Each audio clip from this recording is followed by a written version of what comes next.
My sister looked me dead in the eye at her Maui beachfront wedding and told her guests I was faking my paralysis just to ruin her special day. Then she grabbed my arms and pulled me straight out of my wheelchair, sending me crashing into a $10,000 crystal champagne tower. My mother did not rush to help me as I lay bleeding on the marble floor. Instead, she shielded my sister's designer gown from the splashing wine and hissed that I ruin everything just like always. I said nothing. I just stared at the wine-soaked photograph in my hand. It was a police photo, proving exactly who put me in this chair 2 years ago. Behind her, a horrified guest was already dialing 911. I knew exactly what was about to happen next. Before I get into the rest of this story, let me know your age and where you are watching from in the comments below. Hit like and subscribe to Grape Vengeance if you have ever had to survive a family who chose their image over your well-being. My name is Isabella, 31 years old, and finally free from the toxic lies my family forced me to swallow. Growing up on the Hawaiian Islands, my parents, Richard and Brenda, built a life based entirely on appearances. They measured their worth by country club invitations and luxury vehicles. I was the quiet daughter who preferred reading on the lanai over attending their cocktail parties. My younger sister Jessica was their undeniable golden child. At 28 years old, she demanded the center of attention, and my parents always cleared the path for her. They praised her superficial milestones and ignored my quiet achievements. This dynamic reached its breaking point today at her exclusive beachfront wedding reception. The invitation mandated a strict, tropical pastel dress code. I wore a pale pink silk dress that draped over my atrophied legs. My custom wheelchair, however, was matte black. It was a specialized piece of equipment that gave me independence. I parked myself near the edge of the white marble patio, trying to stay out of the way. The ocean breeze carried the smell of roasted pork and sea salt. The string quartet played a soft classical tune in the background. I watched Jessica work the crowd in a custom ivory gown. She held a glass of champagne, smiling brightly at her wealthy friends. Then her eyes locked onto me near the floral arch. Her forced smile vanished. She handed her glass to a waiter and marched across the patio. Her heels clicked sharply against the stone. She did not say hello or ask how I was feeling. She pointed a manicured finger at my wheels. "You brought that ugly black thing to my wedding, Isabella. You are ruining my photos." I kept my voice low, hoping to avoid a scene. "I cannot walk, Jessica. I need the chair to move." She leaned in close. Her breath smelled of sparkling wine and anger. "You are faking it. You just want everyone looking at you instead of me." Before I could process her words, she stood up straight and raised her voice, projecting across the silent patio. "My sister is a fraud, everyone. She is acting helpless for pity." Guests turned their heads. The soft chatter stopped. The string quartet faltered and faded out. 200 faces stared in our direction. "Stand up and stop ruining my day," she ordered. Jessica reached down and locked her hands around my forearms. She yanked me upward. My T12 spinal injury means I have zero core balance. I felt my hips lift from the seat. My hands grabbed at the empty air, trying to find the armrests. Gravity took over the second she let go of my arms. I pitched forward. The champagne tower stood directly in my path. It was a 7-tier pyramid of crystal glasses filled with expensive sparkling wine. I hit the table shoulder first. Glass shattered in a deafening crash. Hundreds of jagged pieces exploded across the white marble. Golden liquid rained down on my hair and shoulders. I hit the floor hard. A sharp pain bloomed across my right forearm, where a thick piece of crystal sliced through my skin. Blood mixed with the spilled wine, forming a dark puddle near my cheek. I lay there paralyzed from the waist down. unable to brace myself or roll away from the broken glass. The warm Hawaiian sun beat down on my back. The entire venue fell dead silent. The only sound was the dripping of champagne falling from the edge of the table. Footsteps rushed toward me. It was my mother. Brenda did not kneel to check my injuries. She stopped 2 feet away, grabbed a handful of white linen napkins from a catering tray, and crouched next to Jessica. "Oh, honey, your beautiful dress," my mother gasped, rubbing frantically at a tiny spot of wine on the lace hem. Brenda finally looked down at me. Her eyes held zero concern. "You ruin everything, just like always, Isabella. You did this on purpose to embarrass your sister." My hands shook as I reached into the small clutch purse that had fallen onto the marble next to me. I ignored the sting of the cuts on my fingers. I pulled out a single photograph. I had carried it for 2 years, waiting for the right moment. It was a time-stamped camera image from the intersection where my life changed. The picture clearly showed Jessica in the driver's seat, looking down at her phone, while a sober me sat in the passenger seat. My mother had paid off a local official to alter the police report blaming me for the crash, so her golden child would not face vehicular assault charges. They forced me to accept the blame and the permanent paralysis to protect her pristine social reputation. They told me family protects family. I pressed the photograph against the wet marble. The wine soaked into the edges, but the image remained clear. I looked up at my sister and my mother. I did not shed a tear. I did not yell. The years of enduring their emotional abuse had taught me how to lock my feelings away in a secure vault. Near the back of the crowd, a man in a gray suit held his phone to his ear, speaking rapidly to an emergency dispatcher. He was reporting an assault. My family thought I was a helpless victim they could discard when I no longer fit their aesthetic. They had no idea they had just triggered the trap I spent 2 years building. The jagged pieces of crystal dug into my right arm. The sharp sting of the cuts provided a stark contrast to the heavy, numb weight of my lower body. Sparkling wine soaked through my pale pink silk dress, pooling on the white marble patio. I lay on my back, staring up at the clear Hawaiian sky. The tropical sun felt warm against my cold skin. Jessica stood over me. She did not reach down. She did not ask if I was hurt. She looked at the ruined $10,000 champagne tower and then turned her attention to her wealthy friends. The silence on the patio was thick. 200 affluent guests stared at us, waiting for an explanation. My sister decided to give them a performance. She pressed her manicured hands against her cheeks. Her eyes widened as she forced a look of tragic shock onto her face. "Look at what she did to my wedding," Jessica cried out, her voice trembling with manufactured grief. She threw herself into the table. "She just hates that I am getting married today. She wants everyone to feel sorry for her. She is ruining the most important day of my life for attention." A few guests shifted uncomfortably in their seats. Some murmured to each other. My mother, Brenda, nodded along.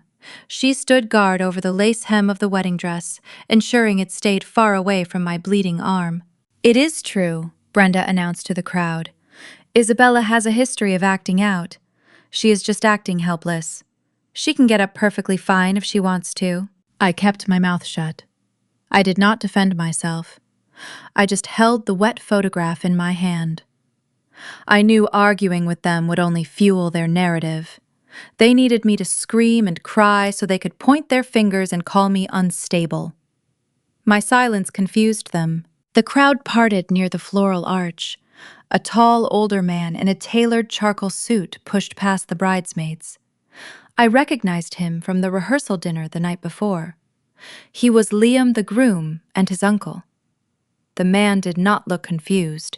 He looked furious. He walked with a determined stride across the white marble patio, ignoring the shocked stares of the local socialites. He reached the puddle of wine and shattered crystal. He did not care about his expensive trousers. He dropped straight to his knees right into the sticky mess. He leaned over me. His hands found the sides of my head. His grip was firm and steady, locking my neck into a secure position. "Do not move your head, Isabella," he said softly. His voice carried a calm authority. "Keep your breathing slow. We are going to keep your spine stabilized." Jessica scoffed. She crossed her arms and glared at the man. "Excuse me, you are getting wine all over your suit," she snapped. "Leave her alone. You are just feeding into her delusion. She can get up perfectly fine. Tell her to stop playing games and get out of my reception area." The man did not lift his hands from my head, but he turned his gaze upward. He locked eyes with my sister. His expression was cold and hard. "I am Dr. Harrison Thorne," he said, his voice projecting across the silent patio. "I am the chief of neurology at the Central Hospital in Honolulu, and I know for a fact this young woman cannot get up." Jessica froze. Her mouth dropped open slightly, but no words came out.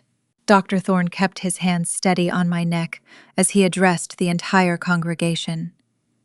24 months ago, I consulted on the surgical team that fused this young woman her spine. I reviewed her medical charts. I looked at her MRI scans myself. Her T12 vertebrae was crushed into fragments.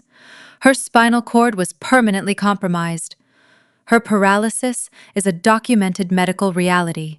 A collective gasp echoed across the patio. The wealthy guests looked at Jessica and then back at the doctor.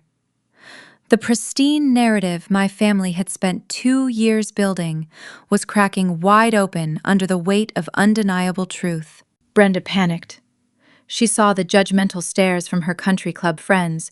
She forced a tight, strained laugh and took a step toward the doctor. "Dr. Thorne, you must be confusing her with another patient," Brenda said, her voice pitching high with desperation. "Our daughter is just very dramatic. Her condition is psychosomatic. She just needs some tough love. We know her better than anyone." Dr. Thorne glared at my mother. His eyes narrowed. "Do not insult my intelligence, Brenda." I stood in the operating room. I watched the titanium rods go into her back. I know the structure of her shattered bones better than she does. There is nothing psychosomatic about a severed nerve pathway. Your daughter is paralyzed, and your other daughter just threw her onto a marble floor." He turned his head and shouted an order to the venue staff, hovering near the edge of the patio. "Keep that bride away from my patient. Do not let her take another step in this direction." A burly security guard stepped forward, placing himself between Jessica and me. Jessica lost her composure. The polished, elegant bride disappeared. Her face turned a deep shade of red. She pointed a shaking finger at the doctor. "You are lying!" she screamed. "You are trying to ruin my wedding too. She paid you to say this." The accusation was so ridiculous that several guests actually laughed in shock. Liam stood near the altar. His face was pale. He stared at his bride as if he was seeing a stranger. The soft-spoken, charming woman he thought he was marrying had just morphed into a monster in front of his affluent family. He looked down at the shattered crystal and the blood staining the marble. He saw the truth. The atmosphere on the patio shifted instantly. The affluent friends my parents spent years trying to impress realized they were witnessing a crime. Smartphones appeared from purses and suit pockets. Glowing screens lifted into the air. Dozens of guests pressed record. They captured Jessica screaming at a respected neurosurgeon. They captured Brenda hovering over a pristine white dress while her injured daughter lay bleeding on the ground. The high society event had devolved into a spectacle of cruelty. Jessica realized people were filming her. She held up her hands trying to block her face. "Stop recording me!" she shrieked. "Put your phones away right now! This is a private event!" No one listened. The cameras kept rolling, documenting every second of her sociopathic breakdown. My mother grabbed Jessica by the arm, trying to pull her away from the cameras, but the damage was done. Their fake reputation was burning to the ground in real time. Dr. Thorne leaned down closer to my ear. "Help is on the way, Isabella," he whispered. "You are safe now. I am not going to let them touch you again." I looked up at the blue Hawaiian sky. The pain in my arm throbbed, but my chest felt incredibly light. The heavy burden of keeping their secret was finally lifting. I did not have to fight them anymore. The truth was out in the open and it was tearing them apart. A low wail echoed in the distance. The sound cut through the noise of the crashing ocean waves. It grew louder and sharper with every passing second. Sirens. The man in the gray suit who had dialed 911 earlier stepped out of the crowd. He pointed down the long driveway lined with palm trees. The flashing red and blue lights of an emergency vehicle reflected off the resort windows. Jessica heard the sirens. The anger drained from her face, replaced by sheer terror. She looked at her ruined wedding dress. She looked at the shattered champagne glasses. She looked at the police cars speeding toward the reception venue. She realized neither her money nor her mother and her manipulation could stop the incoming legal storm. The consequences were finally arriving. The venue general manager burst through the double doors of the main lobby, clutching a financial folder. His face was red, and he marched straight toward my parents with a furious stride. He looked like a man who was about to drop a bomb on the remaining pieces of their ruined celebration. Two paramedics in bright blue uniforms rushed past the floral arch, rolling a heavy yellow stretcher across the white marble patio. Dr. Thorne stepped back, giving them room to work, but he stayed close enough to supervise.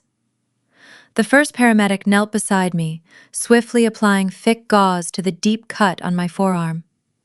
The pressure burned, but I kept my breathing steady. They strapped a rigid collar around my neck and carefully lifted me onto the stretcher. While the medical team secured my legs, the heavy oak doors of the main resort building swung open. The general manager marched onto the patio. His name tag read Marcus, and his usual welcoming hospitality smile was entirely gone. He clutched a thick red folder against his chest. He bypassed the security guards holding my sister back and walked directly toward my parents. Richard tried to puff out his chest. My father always relied on physical intimidation to get his way.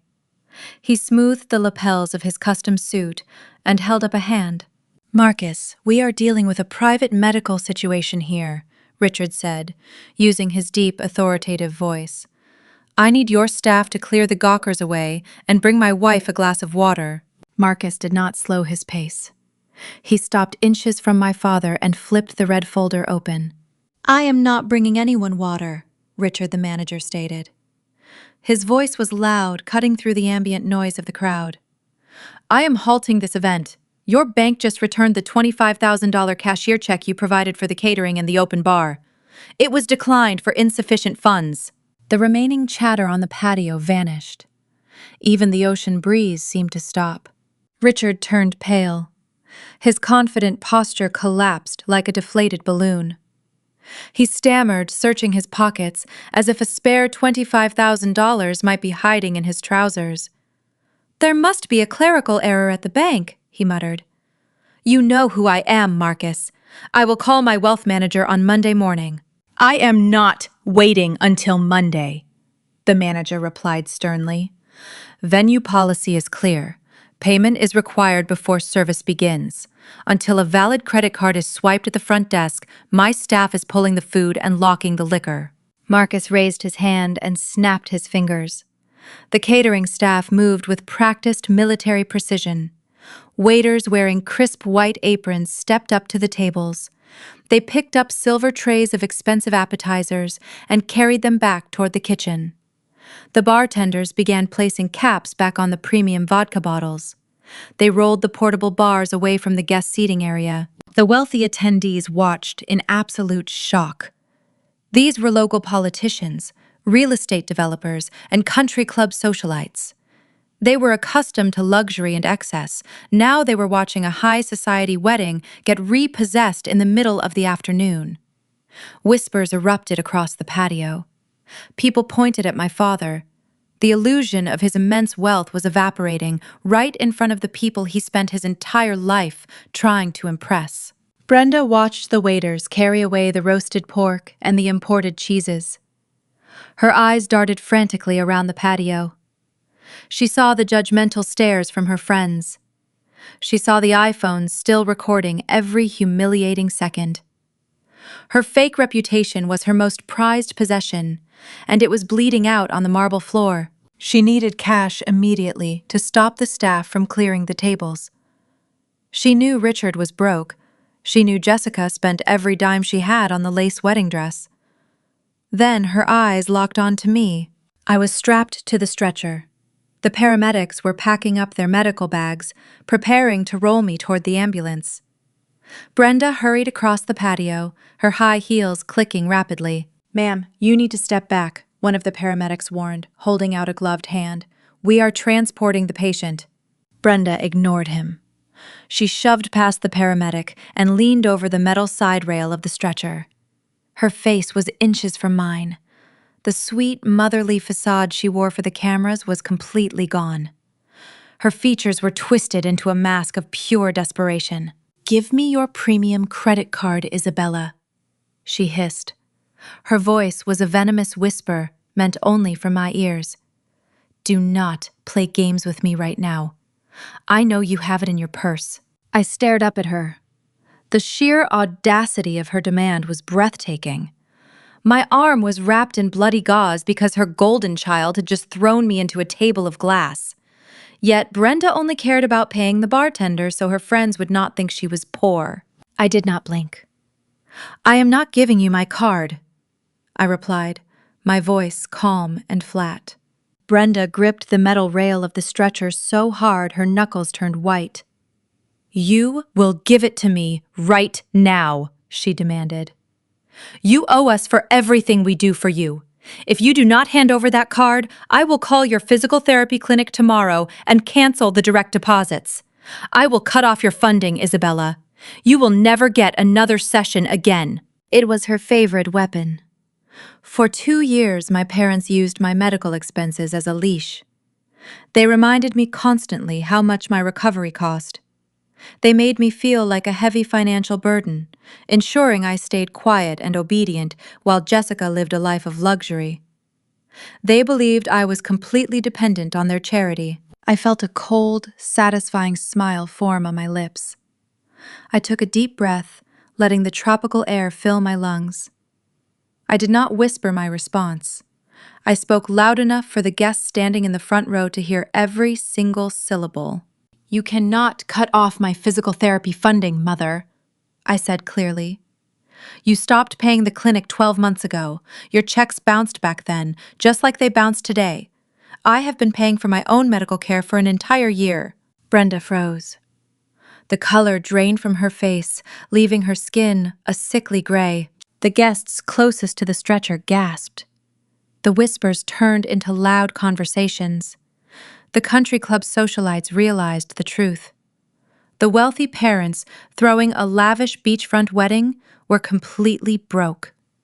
Even worse, they were trying to extort money from their paralyzed, bleeding daughter while she was strapped to a medical stretcher. "You are lying," Brenda stammered, stepping backward. She looked at the crowd, trying to force a laugh. "She is just confused from the head trauma." "I am not confused," I replied. "You have no money. Richard has no money, and I am not paying a single cent to save this fake wedding." The financial trap was sprung. The high society guests turned their backs on my mother in disgust. Several people began walking toward the exit, deciding they no longer wanted to associate with a family of frauds. Brenda stood alone near the empty buffet tables, completely abandoned. Near the floral arch, Liam stepped forward. The groom had been standing in silent shock since Dr. Thorne exposed Jessica and her lies. Now his jaw was clenched. He walked slowly past the shattered glass, ignoring Jessica, who reached out for his hand. He bypassed my mother and stopped right next to my stretcher. Liam looked down at me. His eyes were wide with horrific realization. "What do you mean they stopped paying for your recovery?" he asked, his voice trembling with contained fury. "Jessica told me her family trust fund covered all your medical bills. She told me her parents were millionaires." I looked at the man who almost married into my toxic family. He was a pawn in their game just like I was. Jessica targeted him because he was a prestigious doctor with a clean reputation. She promised him a life of luxury to secure his commitment. I shifted my uninjured hand. My fingers brushed against the small clutch purse resting on my stomach. I pulled out the wet photograph again. The edges were stained pink from the spilled wine, but the image of the intersection camera was perfect. "There is no trust fund, Liam," I said. "Everything Jessica told you is a lie, including how I ended up in this wheelchair." I lifted the photograph, holding it out toward the groom. The final, devastating truth was ready to see the light. Liam reached down and took the damp photograph from my fingers. The edges were stained a light shade of pink from the spilled champagne, but the glossy center remained pristine. I watched his eyes scan the image. The Hawaiian breeze rustled the palm trees overhead, but the silence between us felt heavier than concrete. The picture was a high-resolution traffic camera capture from the intersection of Kalakaua Avenue. The timestamp in the bottom right corner displayed the exact minute my life fractured into pieces. Liam stared at the black and white image. He traced his thumb over the driver's seat. The streetlights illuminated the interior of the car perfectly. Jessica was behind the steering wheel. Her head was tilted downward. Both of her hands were off the wheel, hovering over the glowing screen of her smartphone. The flash of the camera caught her mid-text. Sitting in the passenger seat was a clear image of me staring forward, unaware that a concrete barrier was rushing toward us. Liam looked up from the photo, his face drained of color. The healthy tan he acquired over the past week faded, leaving his skin a sickly pale hue. He blinked several times, trying to process the visual evidence contradicting everything he thought he knew. "She told me you were driving," Liam whispered, his voice thick with confusion. "She told me you drank too much at the party and insisted on driving yourself home. She said she begged you to pull over." I kept my gaze fixed on his face. "My sister is a gifted storyteller, Liam," I replied evenly. "She crafted a tragedy where she played the traumatized victim, trying to save her reckless sister. The truth is much darker. I do not drink. I never have. Jessica was the one who drank 3 margaritas that night. She was the one who demanded the keys. And she was the one texting her ex-boyfriend, complaining about her ruined evening when she sent us flying off the highway." Liam shifted his weight. The tropical sun reflected off the silver watch on his wrist. He was a man dedicated to healing people. He spent his days in hospital corridors, saving lives. Now he was holding undeniable proof that the woman he planned to marry was responsible for permanently paralyzing her own flesh and blood. I turned my head slightly to look at my mother. Brenda stood near the empty buffet tables, her posture rigid with fresh terror. She knew what I was about to say next. She raised a trembling hand, shaking her head in a silent plea for me to stop. I ignored her. My mother arrived at the hospital before the police finished their preliminary report. I continued making sure my voice carried across the patio. Jessica was terrified she would go to prison for vehicular assault. So Brenda brought her checkbook. She found a corrupt local official willing to overlook the traffic camera footage for the right price. My mother paid a fortune to alter the official police report. They placed me in the driver's seat on paper. They sacrificed my future and my reputation just so Jessica could keep her spotless social record. The guests standing near the altar murmured in shock. Whispers of corruption and felony fraud spread through the crowd like a wildfire. These were wealthy, connected individuals who understood the legal implications of bribing a public official. Brenda squeezed her eyes shut. She crossed her arms over her chest, trying to shrink away from the burning, judgmental stares of her former friends. Jessica heard the whispers. She abandoned her ruined dress and pushed past a lingering bridesmaid. She stomped across the marble floor, her bare feet slapping against the sticky puddles of wine. She saw the photograph, trembling in the hands of her groom. Her eyes widened. The polished bride vanished. A cornered, desperate animal took her place. She lunged forward, reaching out with clawed fingers, trying to snatch the glossy paper from his grasp. "Give that to me!" Jessica shrieked. Liam stepped backward, pulling the photo out of her reach. He held it high above his head, out of her grasp. He looked down at her with an expression of pure disgust. Jessica scrambled, trying to climb up his arm. Her flawless updo unraveled, sending strands of blonde hair clinging to her sweaty face. "It is fake, Liam!" she screamed, her voice cracking. "It is a fake picture! Isabella paid someone to Photoshop it. She has hated me her entire life. She just wants to destroy my wedding. Do not look at it!" Liam did not hand it over. He lowered his arm and stared directly into her eyes. He held the photo between them, like a shield. "If it is a fake picture, Jessica, why are you shaking?" Liam asked. His tone was dead flat. "Why is your heart beating so fast? I can see it in your neck." Jessica stopped struggling. Her arms dropped to her sides. She opened her mouth to speak, but no sound emerged. Her body language betrayed every single lie she ever told. Her chest heaved as she panted for air. Sweat beaded on her forehead, ruining her expensive makeup. She looked guilty. She looked like a criminal standing in front of a judge. "You lied to me," Liam stated. "Every word out of your mouth for the past 2 years was a lie. You put your own sister in a wheelchair, and then you stood at the altar today and told my family she was faking it. You dragged her out of her seat and threw her into a table of glass." Jessica shook her head frantically. "No, Liam, please," she begged, taking a step toward him. "I love you. You know my heart. We are supposed to be together. She is just trying to poison you against me." Liam took another step back, putting more distance between himself and his bride. He looked at the woman he almost married and realized he did not know her at all.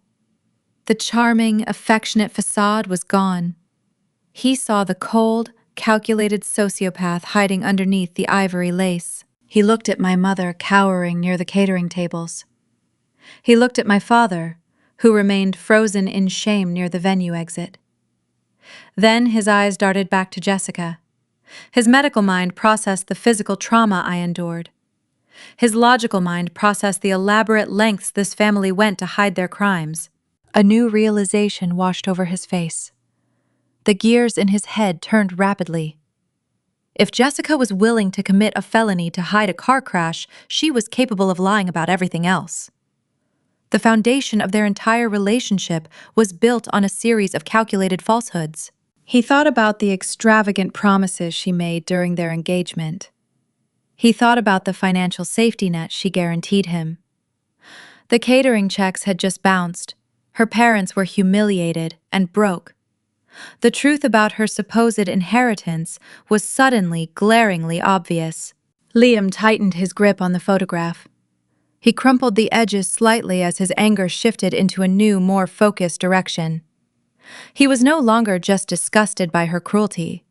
He was furious about the financial trap she had lured him into. He looked at Jessica, preparing to ask the one question she feared more than anything else. The damp photograph crumpled in Liam's fist. He took a slow step toward my sister. The tropical breeze lifted the edges of her ruined lace veil, but she did not move to brush it away. Her eyes darted from Liam to his affluent parents standing near the front row of white folding chairs. The Thorne family represented generations of established wealth in Hawaii. They expected transparency and honor. They were currently watching the woman their son intended to marry stand exposed as a fraud. "Where is the trust fund?" Jessica, Liam asked. His voice dropped to a terrifying whisper. Jessica flinched. She forced a hollow laugh, glancing around the silent patio. "What are you talking about?" she stammered. We are talking about my jealous sister right now. Do not change the subject. Liam did not take his eyes off her. The venue manager just announced your parents bounced a $25,000 check for the catering, he said. Your father could not even cover the appetizers. You told me your family was untouchable. You promised me your grandfather left you an inheritance that matured the day we signed the marriage certificate. I watched from the stretcher as my sister retreated.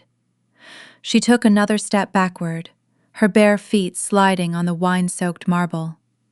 The truth was cornering her. You swore that trust fund would clear my $300,000 medical school debt, Liam continued. His tone sharp and steady. I spent the last 4 years working 80-hour weeks in the residency program. I told you I wanted a small wedding. I told you I wanted to pay off my loans before we threw a lavish party. You insisted on this beachfront estate. You said money was zero object. Jessica wrapped her arms around her stomach. She looked at her mother. Brenda averted her gaze, staring at the ground. My parents had funded this illusion on empty credit, hoping Liam would rescue them once the knot was tied. Answer the question, Liam demanded. Is there a trust fund? Tears spilled over my sister's eyelashes. They were not fake tears this time. They were born from pure panic. She realized the escape hatch was locked. I had to tell you that. She cried out, her voice echoing across the quiet courtyard. Your family is practically royalty in Honolulu. Your mother wears diamonds to brunch. Your father sits on the hospital board. How was I supposed to fit in? I needed you to think I belonged in your world. You lied to me, Liam said. I did it for us, Jessica sobbed, reaching out to grab his suit jacket. I knew once we were married, your parents would help us. They have millions, Liam. Paying off your student loans is pocket change to them. We could have figured it out after the honeymoon. A collective gasp ripped through the crowd. The Thorne family stood in stunned silence. Liam's mother clutched her pearl necklace. His father shook his head in disgust. Jessica just confessed her entire strategy loud and clear. She intended to trap Liam in a legally binding marriage and then extract money from his wealthy parents to cover her own financial deficits. She viewed his family as an open bank account. Liam stared at her hands, clutching his lapels. He reached up and peeled her fingers off his jacket one by one. He treated her touch like a toxic substance. You planned to steal from my family, Liam stated. You orchestrated a cover-up for a car crash that paralyzed your own sister. You let her take the blame. You took my future and tried to turn it into your personal bailout fund. Jessica dropped to her knees. The wet marble stained the remaining white fabric of her gown. Please, Liam, she begged. I love you. Do not do this right now. We can go to counseling. We can fix this. Liam reached up to his left lapel. He unpinned the white orchid boutonniere. He held the delicate flower for a brief second before tossing it onto the ground. It landed right in the center of the shattered crystal and spilled champagne. There is no we, Liam said. The wedding off. Jessica let out a guttural wail. She collapsed forward, pressing her face into her hands. Her sobs echoed against the stone walls of the resort. None of her friends moved to comfort her. The bridesmaids stared at the floor, refusing to make eye contact. Liam turned his back on his former bride. He walked toward the paramedics holding my stretcher. He stopped and looked down at me. His expression softened, carrying a mixture of profound regret and gratitude. I am sorry, Isabella, he said. I am so sorry for what this family put you through. You deserved a brother-in-law who paid attention. You deserved protection. Thank you for showing me the truth before I ruined the rest of my life. I offered him a single nod. Go live your life, Liam, I replied quietly. Leave this poison behind. Liam turned toward the guest seating area. He signaled his parents. The Thorne family moved as a single unit. They stood up, smoothed their expensive clothes, and began walking toward the exit. Their departure acted as a release valve for the rest of the congregation. Dozens of guests grabbed their purses and suit jackets. The mass exodus began. 200 affluent attendees turned their backs on the weeping bride and the disgraced parents. The high society event my mother spent 2 years bragging about was dissolving into a ghost town. The catering staff watched from the sidelines, offering zero sympathy. The string quartet packed up their instruments and slipped out the side door. Jessica remained on the floor, crying into the wet stone. Brenda rushed over to her, dropping to her knees to stroke her golden child's messy hair. It was a pathetic display of a ruined empire. They had sacrificed my legs, my dignity, and my reputation to build a castle on quicksand. Now they were drowning in the mud. The paramedics secured the final strap across my chest. They released the brake on the stretcher and began rolling me toward the ambulance waiting in the circular driveway. The wheels clicked rhythmically against the grout lines of the patio. "Wait!" Brenda shrieked. My mother abandoned Jessica on the ground and sprinted toward my moving stretcher. Richard followed close behind her, his face flushed red with a new kind of terror. The guests were leaving. The groom was gone. The venue was unpaid, and the police were already en route to take statements about the assault. My parents realized they were about to lose their freedom and their social standing in one afternoon. They needed someone to save them. They needed their designated scapegoat to take the fall one last time. They blocked the path to the ambulance, forcing the paramedics to halt. The desperation in their eyes signaled the beginning of a relentless extortion attempt. The rubber wheels of the yellow stretcher clattered against the decorative paving stones of the circular driveway. The tropical heat radiated from the asphalt, baking the air around us. My right arm throbbed where the paramedic had applied a thick pressure bandage. Every bump in the pavement sent a sharp ache through my shoulder, but I kept my breathing steady. I watched the pristine white facade of the resort pass by as the medical team rushed me toward the waiting transport. 2 Maui police cruisers turned off the main highway and roared up the long driveway. Their flashing red and blue lights sliced through the afternoon glare, reflecting off the tinted windows of the luxury rental cars parked nearby. The cruisers skidded to a halt near the valet station. Uniformed officers stepped out holding clipboards and radios. They did not head toward the empty catering tables inside. They walked straight toward the clusters of affluent guests lingering near the exits. The attendees were eager to share what they had witnessed. I saw an elderly woman pointing toward the patio while an officer took rapid notes. The sight of the police actively gathering witness statements sent a shockwave of sheer panic through my parents. The delay was over. The law had arrived. "Wait, stop right there." The frantic shout came from behind the stretcher. Heavy footsteps slapped against the pavement. Richard sprinted across the driveway, his leather dress shoes slipping on the smooth stones. Brenda trailed close behind him, struggling to run in her designer heels. My father threw himself in front of the stretcher. He planted his hands on the metal rails, halting our forward momentum. His chest heaved as he gasped for air. His expensive silk tie hung loose around his neck. The confident, arrogant patriarch was gone.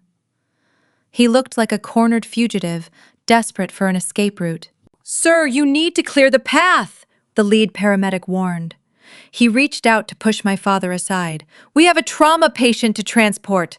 You are interfering with emergency medical personnel." "Give us 2 minutes," Richard snapped.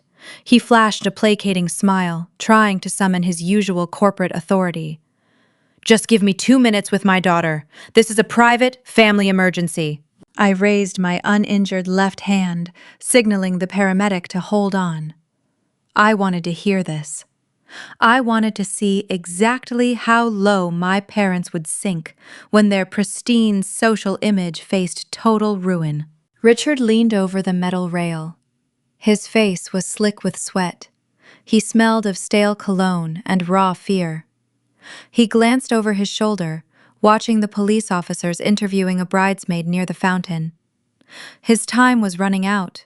"Listen to me, Isabella," Richard whispered, his voice urgent and strained. "You are upset. I understand that. Jessica made a terrible mistake today, but you cannot let those officers arrest your sister. You cannot show them that photograph. If you hand that over to the authorities, she is going to prison. She will not survive a state penitentiary." I stared at him. "You should have thought about that before you bribed a local official to frame me for her crime," I replied. Brenda squeezed next to him, gripping the edge of my stretcher. Her makeup was ruined. Dark streaks of mascara ran down her cheeks, staining her expensive foundation. "Please, Isabella," she begged. "We can fix this. We can make it right. You do not have to involve the state prosecutor. We can handle this privately, like a family." "Like a family," I repeated, testing the bitter words on my tongue. "You mean you want to bury the truth again to protect your golden child?" Richard shook his head. "No, we want to compensate you. We want to take care of you." He reached into his suit pocket, pulled out a handkerchief, and wiped his dripping forehead. Then he played his final card. He offered the ultimate bribe. He approached the situation like a hostile corporate takeover, throwing his most valuable asset on the negotiating table. "If you tell the police this was just a misunderstanding," Richard said, lowering his voice to a conspiratorial tone, "if you tear up that photograph and drop the assault charges right now, I will give you the Maui estate." I remained perfectly still. The beachfront property was the crown jewel of my father and his financial portfolio. It was worth millions of dollars. Growing up, Richard used that house as a tool for manipulation. He always promised to leave it to Jessica in his will, ensuring her constant loyalty and affection. He doted on her while reminding me I would inherit nothing. After the car crash, they forced me to live in a cramped first-floor apartment, while Jessica hosted lavish parties on that exact same beachfront lanai. Now he was offering to sign the deed over to the disabled daughter he spent decades ignoring. "I will transfer the title into your name tomorrow morning," Richard promised, his eyes wide with desperate hope. "The entire property will belong to you. You can live there forever. You will never have to worry about rent or accessible housing. You will be set for life. Just tell the cops you slipped on the marble." They looked at me with breathless anticipation. They assumed I was a struggling, desperate woman. They thought a paralyzed former outcast would jump at the chance to own a multi-million-dollar mansion. They believed their wealth could purchase my silence and erase 2 years of deep physical and emotional trauma. They thought they still held all the power. I looked at my father. I looked at the sweat dripping from his chin. I looked at my mother clutching her ruined designer purse. They were pathetic. "I am not taking your house, Richard," I said. My voice was calm, crisp, and devoid of any sympathy. Richard blinked. His mouth opened, but no sound came out. He could not comprehend a reality where his money was rejected. "I do not want your bribes," I continued. "I do not want your fake apologies. I want justice." "Isabella, please," Brenda cried out. "Do not be stupid. We are offering you millions of dollars. You need this. You cannot survive on your own." "I do not need anything from you," I stated. The paramedics adjusted their grip on the stretcher, preparing to resume their pace. I locked eyes with my mother, ensuring she heard every single syllable of my next sentence. "I am pressing full criminal charges against Jessica for aggravated assault," I announced. "I want the detectives to see the deep cuts on my arms. I want them to photograph the shattered glass. And the moment I reach the hospital room, I am emailing the unedited intersection photograph directly to the state prosecutor. I am filing a formal report for insurance fraud, evidence tampering, and vehicular assault. I am going to sit back and watch your entire fraudulent empire burn to the ground." The blood drained from my father and his face. He stumbled backward as if I had struck him in the chest. The reality of his impending legal nightmare crashed over him. Brenda lost whatever remained of her sanity. The desperation in her eyes hardened into pure venom. She lunged toward the stretcher, pointing a trembling finger at my face. "You are a traitor!" she shrieked. Her shrill voice echoed across the circular driveway, causing the nearby police officers to turn their heads. "You are destroying your own family! You are sending your sister to jail just because you are jealous! You are a vindictive, bitter girl! We gave you a roof over your head, and this is how you repay us? You ruin everything!" I felt a profound sense of peace settle over my chest. The heavy guilt they spent decades installing in my brain simply evaporated into the humid air. "I am not destroying this family," I replied, my tone dropping to a chilling whisper. "You destroyed this family 2 years ago. You destroyed it the night you walked into my hospital room, saw my shattered spine, and decided to protect the daughter who put me there. You left me paralyzed and blamed me for it. To save a country club reputation. Today is just the bill coming due." I looked up at the lead paramedic. "Load me in," I instructed. The medical team did not hesitate. They shoved my father out of the way. The metal wheels of the stretcher hit the ramp of the ambulance. They pushed me into the cool, air-conditioned interior of the transport vehicle. Richard stood on the pavement, shivering despite the tropical heat. Brenda wept openly, burying her face in her hands. They had exhausted their final option. The bribes failed. The manipulation failed. The toxic guilt trips failed. The paramedic grabbed the handles of the heavy rear doors. He pulled them shut with a loud, echoing slam. The metallic thud severed my connection to my parents. Through the tinted rear windows, I watched them stand on the asphalt, looking small and utterly powerless. They had nothing left to negotiate with. The engine of the ambulance roared to life. The heavy vehicle shifted into gear.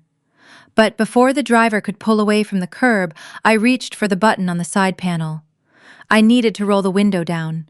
I had one final, devastating truth to deliver before I left them behind forever. The heavy engine of the ambulance rumbled beneath my stretcher, sending a steady vibration through the metal frame. The driver up front shifted the transmission into drive. Outside, on the sun-baked asphalt, my parents stood frozen in the tropical heat. They watched their final escape route, preparing to roll away. I reached my left hand toward the control panel on the door interior. I pressed the small black button. The tinted glass slid down with a quiet, mechanical hum. The humid Hawaiian air rushed back into the cabin, carrying the scent of sea salt and exhaust fumes. Richard and Brenda stepped forward instantly, their eyes lit up with a pathetic flicker of hope. They thought my resolve had cracked. They thought their $1 million bribe had worked. My father assumed everyone had a price, and he believed he had just met mine. Richard leaned toward the open window. His hands gripped the bottom edge of the frame. The heavy gold watch on his wrist clinked against the glass. "I knew you would see reason, Isabella," he panted, trying to force a reassuring, patriarchal smile onto his sweating face. "I will call my real estate attorney the second you leave. The beachfront house will be in your name by tomorrow morning. You will never have to worry about money again. Just tell the medics to wait. Tell the police you fell." I looked at his knuckles turning white from gripping the door. I looked at the dark sweat stains spreading across his expensive silk collar. He truly believed he was the master of his domain, dispensing charity to his broken daughter. "You cannot give me the Maui estate, Richard," I said. My voice cut through the idling engine noise, calm and devoid of any emotion. Richard blinked. His forced smile faltered slightly. "Yes, I can, Isabella. It is my property. It is free and clear. I am the head of this family, and I am giving it to you." I shook my head slowly, resting my head against the thin medical pillow. "You are not the head of a family, and you certainly do not own that property. You are just a tenant." The words hung in the muggy air. Richard froze. Brenda stopped crying and stared at me through the open window. A group of lingering wedding guests stood near the valet podium just a few yards away. They were local politicians, real estate developers, and wealthy socialites, waiting for their luxury cars to be retrieved. They paused their hushed conversations, turning their heads toward the ambulance. They heard the shift in my tone. For 2 years, I sat in a cramped first-floor apartment. I continued making sure my voice carried across the driveway. After the crash, you placed me there, claiming my medical bills had drained your savings. You told your country club friends I was a financial burden. You mocked my thrift store clothes. You called my freelance data entry jobs a cute little hobby. My parents stared at me, unsure of where this was going. What you did not know, I said, holding my father in a steady gaze, was how I spent those countless sleepless nights. I did not just do physical therapy. I built a career from my wheelchair. I used my background in financial analytics to become a silent partner in a rising medical tech investment firm. We specialized in acquiring distressed assets. I built a 9-figure portfolio while you were busy paying for Jessica to take luxury vacations to Europe. Richard let go of the window frame. He took a single, stumbling step backward. His jaw went slack. 2 years ago, you and Brenda faced total financial ruin, I stated. The truth felt like a sharpened blade, and I drove it straight into his ego. You funded my sister and her designer wardrobe, her lavish parties, and her failed boutique business ventures until your accounts ran completely dry. You defaulted on the primary mortgage for the beachfront estate. The bank was preparing to file a public foreclosure. Brenda whipped her head around to stare at her husband. The blood drained from her face, leaving her skin a sickly pale hue. "Richard, what is she talking about?" my mother shrieked. "Tell her she is lying. You told me we refinanced the house. Tell her we own our home." Richard could not speak. His eyes darted around the parking lot, realizing his deepest shame was being broadcast to his peers. He had hidden this secret from everyone. He assumed his discarded, disabled daughter could never uncover his financial failure. "You sought a private bailout to save your reputation at the golf course," I continued. "An anonymous holding company offered you a confidential workout agreement. You signed. A deed in lieu of foreclosure. You transferred the legal ownership of the estate to that company to erase your massive debt. In exchange, they allowed you to sign a subsidized 2-year lease. You told everyone it was a simple bank refinance." Richard raised a trembling hand, pointing a finger at me. "How did you get my private financial records?" he demanded, his voice cracking into a high-pitched wheeze. "That is illegal. I will sue you." "He cannot sue me, Mother," I said smoothly, shifting my focus to Brenda. "Because my investment firm owns the holding company. I personally approved the workout agreement. I own the deed to the Maui estate for the past 24 months. The monthly payments you called a mortgage were actually rent checks. Those checks were deposited directly into my corporate account. You have been paying me to live in my house." The valet parking lot went dead silent. A local property developer dropped his car keys on the pavement. The metallic clatter echoed sharply against the stone pillars of the resort. The wealthy socialites who had spent the last decade envying my parents now looked at them with sheer pity and disgust. The illusion of my father and his immense Hawaiian empire shattered into a million irreversible pieces. The satisfaction warming my chest was indescribable. They had discarded me, viewing me as a low-tier embarrassment unworthy of their love. They tried to buy my silence with a house I already owned. I let them live there because I silently pitied them. Now that pity was extinguished. Richard lost his structural integrity. His knees gave out. He did not fall completely to the ground, but he sagged against a concrete planter holding the heavy stone edge to keep himself upright. His chest heaved as he struggled to breathe. The man who measured human worth entirely by bank accounts realized his crippled daughter was a self-made millionaire. I held all his debt. I held his future in the palm of my hand. "You cannot bribe me with my own property, Richard," I stated, leaning back against the stretcher. And since you are both unemployed, humiliated, and facing imminent legal trouble for fraud, I highly suggest you start packing your bags. Your lease is officially under review." I lifted my finger and pressed the black button on the door panel. The tinted window glided upward, sealing the cabin. Brenda lunged forward, slamming her manicured hands against the glass just as it shut tight. Her muffled screams faded into the background. She gasped for air, sobbing hysterically against the side of the transport vehicle as her entire reality collapsed. The paramedic up front shifted the vehicle into gear. The ambulance pulled away from the curb, leaving my parents stranded in the thick exhaust fumes. They were broken, destitute, and publicly exposed. Their reign of terror was over, but their nightmare was only beginning. As the ambulance turned onto the main highway, I looked back through the rear window. Back on the patio, the two police officers were already unhooking the metal handcuffs from their utility belts. They were walking straight toward my sister, preparing to execute an arrest that would finish the destruction of this family once and for all. The ambulance tires hummed a steady rhythm against the smooth asphalt of the main highway. Inside the transport cabin, the cool air conditioning dried the layer of sweat on my forehead.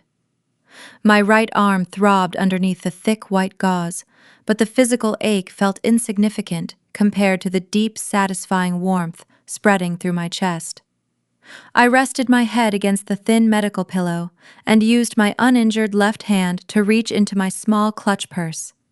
I pulled out my smartphone. I tapped the glass screen and opened my social media application. I knew the affluent guests attending the reception better than my own parents did. Those country club socialites lived for scandal and gossip. Within seconds, I found exactly what I was searching for. A prominent Honolulu real estate developer was broadcasting a live video directly from the resort patio. The viewer count climbing at the top of the screen jumped by the hundreds every few seconds. I turned up the volume. The tiny speaker filled the quiet ambulance cabin with the chaotic sounds of my sister facing her overdue karma. The camera angle framed the shattered champagne tower and the sticky puddles of pink wine. Two Maui police officers marched into the frame. Their heavy black boots crunched over the broken crystal. They did not look like the friendly private security guards my father usually bribed at his golf course. They moved with strict, tactical precision. One male and one female officer approached the corner where Jessica sat weeping on a white folding chair. Jessica looked up as the officers cast a tall shadow over her. Her custom ivory lace wedding dress hung in ruined tatters. The bottom half was soaked in cheap sparkling wine and smeared with drops of my blood. She tried to muster her usual haughty demeanor, wiping her nose and pointing a shaking finger toward the driveway. "You need to go arrest my sister," Jessica demanded. Her voice sounded sharp and entitled through the phone speaker. "She ruined my wedding. She assaulted me and threw herself into that table to make me look bad. Go find her right now." The male officer did not even blink. He reached down and grabbed my sister by the upper arm, pulling her to her feet with minimal effort. "Cassandra Jessica Jones," he stated, his deep voice carrying over the tropical breeze. "You are under arrest for aggravated assault on a disabled person. You have the right to remain silent." Jessica gasped. The sheer shock painting her features was a masterpiece of poetic justice. For 28 years, she lived in a protective bubble forged by my parents and their checkbook. Whenever she broke a rule, Richard stepped in. When she stole designer sunglasses at 16, my father paid the boutique manager triple the retail price to delete the security footage. When she paralyzed me, Brenda purchased a fake police report. Jessica genuinely believed the law did not apply to her existence. "Get your hands off me!" Jessica shrieked. She planted her bare feet on the sticky marble and twisted her body, trying to break the grip of the officer. "I am the bride!" she yelled. "You cannot arrest me! I am the victim!" The female officer stepped in, grabbing Jessica by her other arm. My sister lost all rational thought. She thrashed wildly, kicking her right leg out in a blind panic. Her foot connected with a heavy wooden dining chair, sending it flying backward across the patio. The chair crashed into a towering ceramic decorative vase, holding dozens of imported orchids. The giant vase tipped over and shattered against a stone pillar, sending shards of painted clay raining down onto the floor. "Add destruction of private property to the list," the male officer muttered, pulling a pair of steel handcuffs from his heavy leather belt. "Stop resisting or we will add assaulting an officer to your charges." From the edge of the screen, my mother darted into the frame. Brenda had sprinted back from the driveway, leaving my humiliated father behind. She could not handle watching her golden child face a real consequence. She threw herself toward the female officer, reaching out to pry the uniform hands away from Jessica. "Let her go," Brenda sobbed. "She is just a confused bride. She is under a lot of stress today." The female officer did not hesitate. She dropped her hold on Jessica, pivoted sharply, and shoved my mother backward. Brenda stumbled, hitting the rough stone wall of the resort facade. The officer pointed a stern, warning finger directly at my mother and her nose. "Step back right now, ma'am," the officer commanded. "If you touch me again, you will be wearing handcuffs for obstruction of justice. Stay on the wall." Brenda froze. Her mouth hung open. She pressed her palms flat against the stone, too terrified to move a single muscle. She realized her designer handbag and her country club status meant nothing to a sworn officer of the law. She could only watch helplessly as the metal cuffs clicked shut around the wrists of her favorite daughter. The officers turned Jessica around. They began the long walk across the patio toward the main lobby doors. I watched the live stream chat scrolling rapidly on the side of my screen. Dozens of elite socialites were typing out their shock and disgust. The local gossip network was feasting on the downfall of the Jones family in real time. My sister looked horrific. Black mascara ran down her cheeks in thick, dark streams.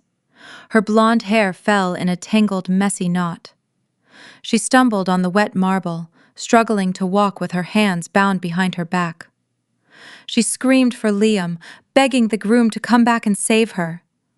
Liam was already miles away, sitting in a car and calling his own lawyers to start drafting a civil lawsuit. The officers dragged her through the open double doors into the pristine, air-conditioned resort lobby. Other hotel guests stopped in their tracks, pulling out their own phones to capture the spectacle. A weeping bride in a ruined dress being marched out by law enforcement was the ultimate viral moment. Every scream she let out only cemented her public humiliation into internet history. The live broadcast followed them out the front entrance. A police cruiser sat idling near the valet stand with its rear door wide open. Jessica dug her heels into the pavement, refusing to get inside the vehicle. The officers ducked her head and shoved her firmly into the back seat. The heavy door slammed shut, sealing her inside the metal cage. I took a deep breath, letting the sweet taste of vindication wash over me. For 2 long years, I sat in a wheelchair while she danced at upscale clubs and posted flawless photos on the internet. She told everyone I was a burden. Now she was sitting in the back of a police car, facing a mandatory felony sentence while her entire social circle watched her demise in high definition. The camera on the phone panned back toward the resort entrance. The police cruiser drove away, carrying my sister toward the county jail. The live stream captured my mother, slowly sliding down the stone wall until she sat on the ground, crying into her hands. Richard walked back onto the patio, looking like a hollow shell of a man. His shoulders sagged, and his custom suit looked wrinkled and cheap.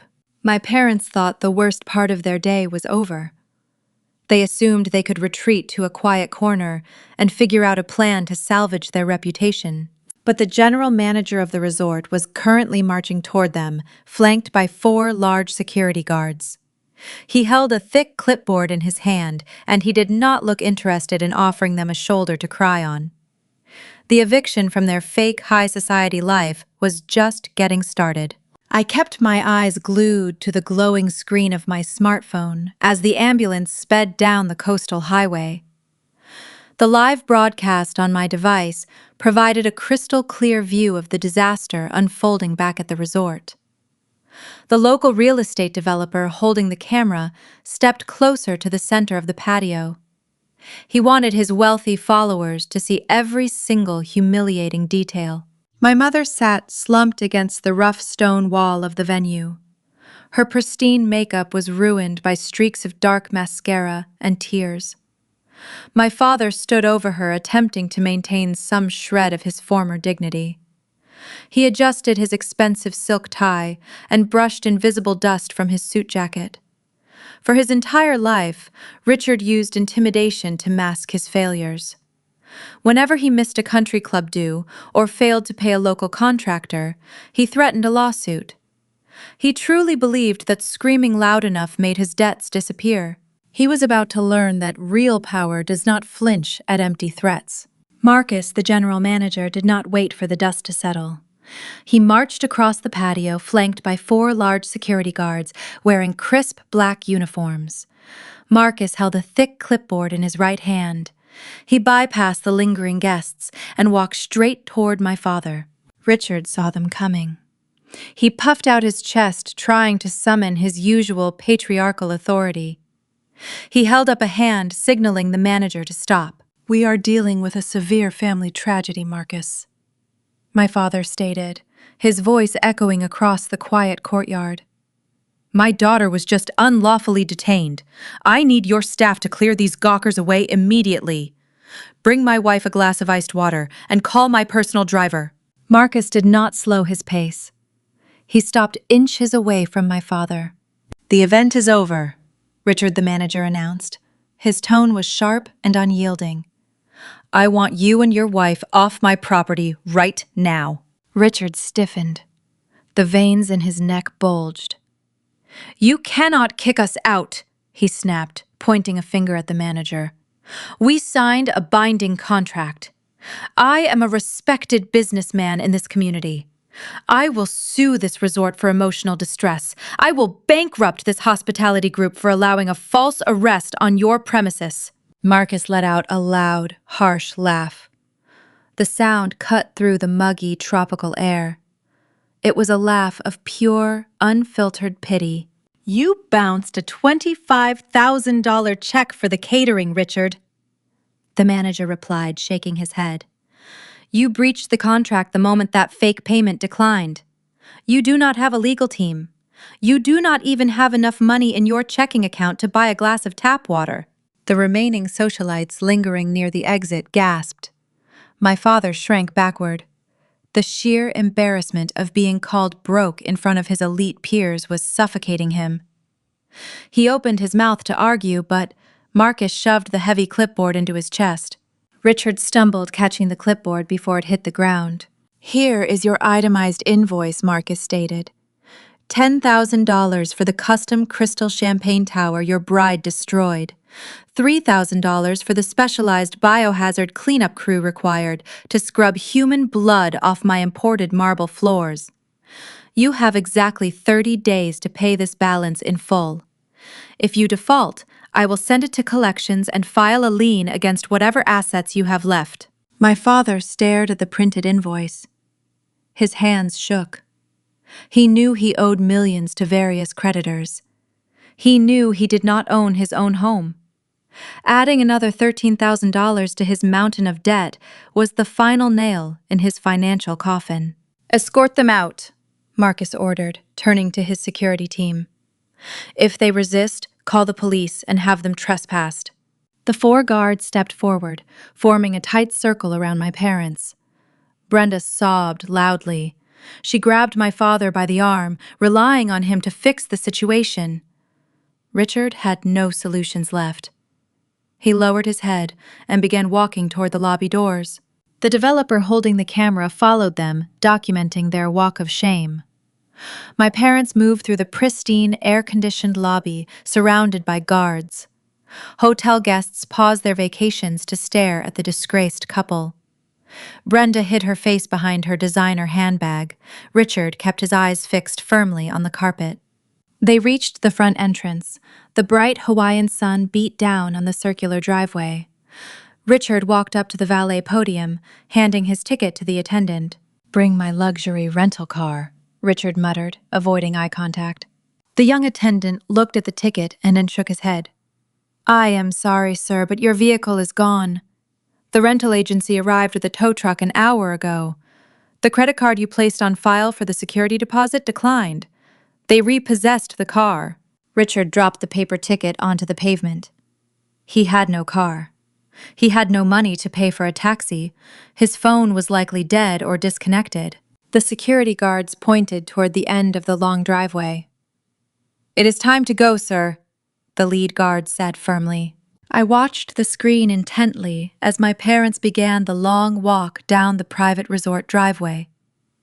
They reached the edge of the property and stepped onto the shoulder of the busy coastal highway. The camera zoomed in on their retreating figures. The visual contrast was stunning. They were dressed in formal, high-society wedding attire. Brenda wore a custom silk gown and expensive heels. Richard wore a tailored tuxedo. Yet they were trudging through the dirt and gravel on the side of a noisy road. Cars sped past them, kicking up clouds of dust that coated their expensive clothes. They looked destitute. They looked entirely abandoned. Every single friend and family member they spent decades trying to impress had left them behind. The elite social network they worshipped had officially discarded them. The live stream ended abruptly. The screen faded to black. I locked my phone and placed it back into my clutch purse. I remembered being a teenager, asking my parents to build a small wooden ramp for the front porch so I could enter the house easily. Richard told me lumber was too expensive. He told me to stop complaining and use the bumpy gravel path leading to the back door. He prioritized saving a few $100s over my daily comfort. Now he was walking on a gravel shoulder with blisters forming on his feet. The universe had a perfect sense of timing. The ambulance turned off the highway and pulled into the emergency bay of the central hospital.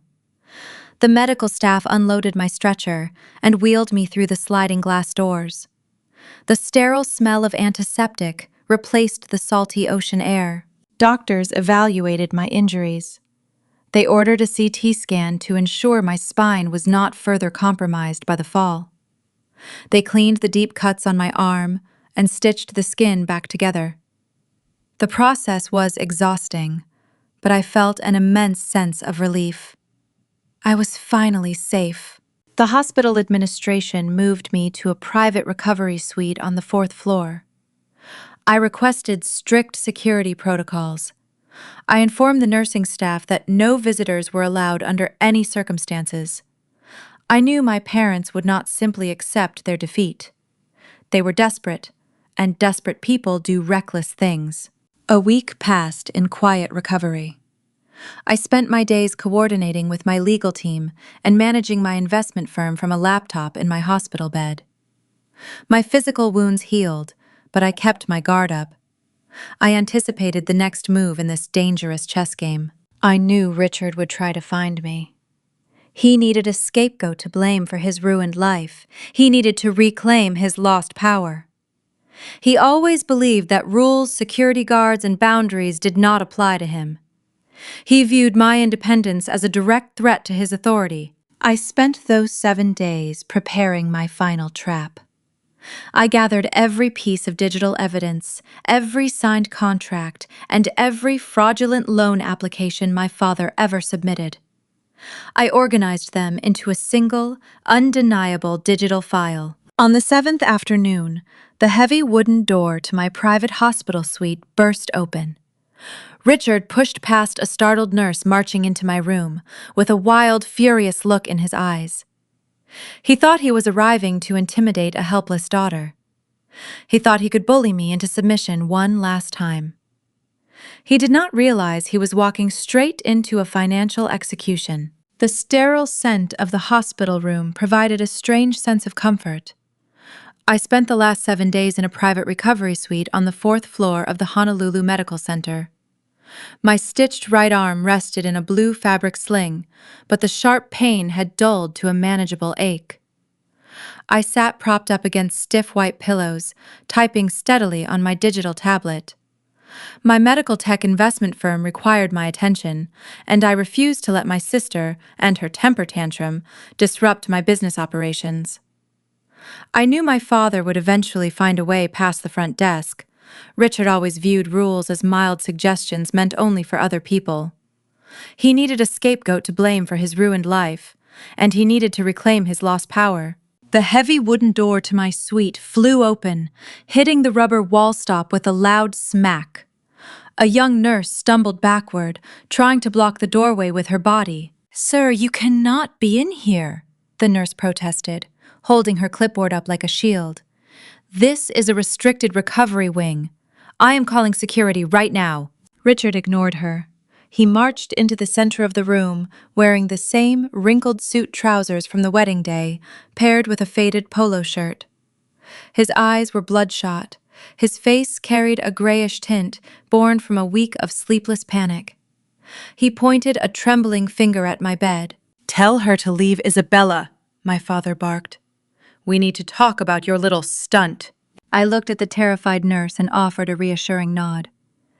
"It is fine," I told her gently. "Give us 5 minutes alone.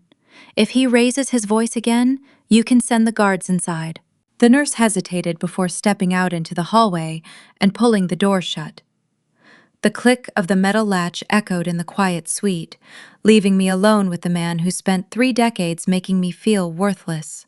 Richard stood at the foot of my hospital bed. He tried to puff out his chest, attempting to project his old, intimidating patriarch persona. It failed miserably. He looked like a defeated old man clinging to the ghost of his former authority. His hands gripped the plastic footboard as he glared down at me. "You think you are so smart," he started, his voice dripping with condescension. "You think you can just steal the family estate and leave us on the street? You forgot who taught you how to play the game. You are just a bitter girl in a wheelchair, trying to punish us because you are jealous of your sister." I set my tablet on my lap. "I did not steal anything, Richard," I replied, my tone smooth and even.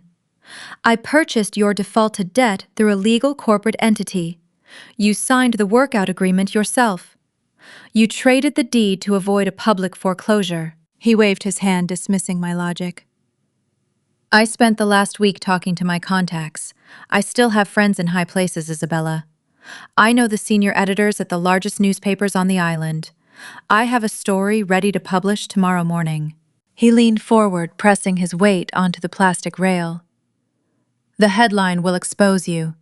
It will detail how a vindictive daughter orchestrated an illegal, hostile takeover of her own parents and their assets. I will tell the journalists you used deceptive shell companies to trick an elderly couple out of their retirement home. I will paint you as an elder abuser. The public will despise you.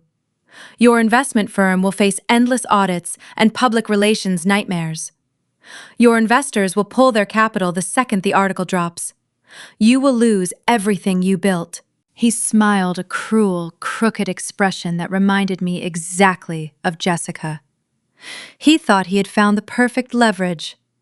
He believed he could threaten my business reputation to get his beachfront mansion back. He assumed I would crumble under the threat of public shame, because that was his greatest fear. "Call off the eviction," he demanded. "Forgive the remaining debt and sign the Maui deed back into my name today. Do that, and I will spike the story.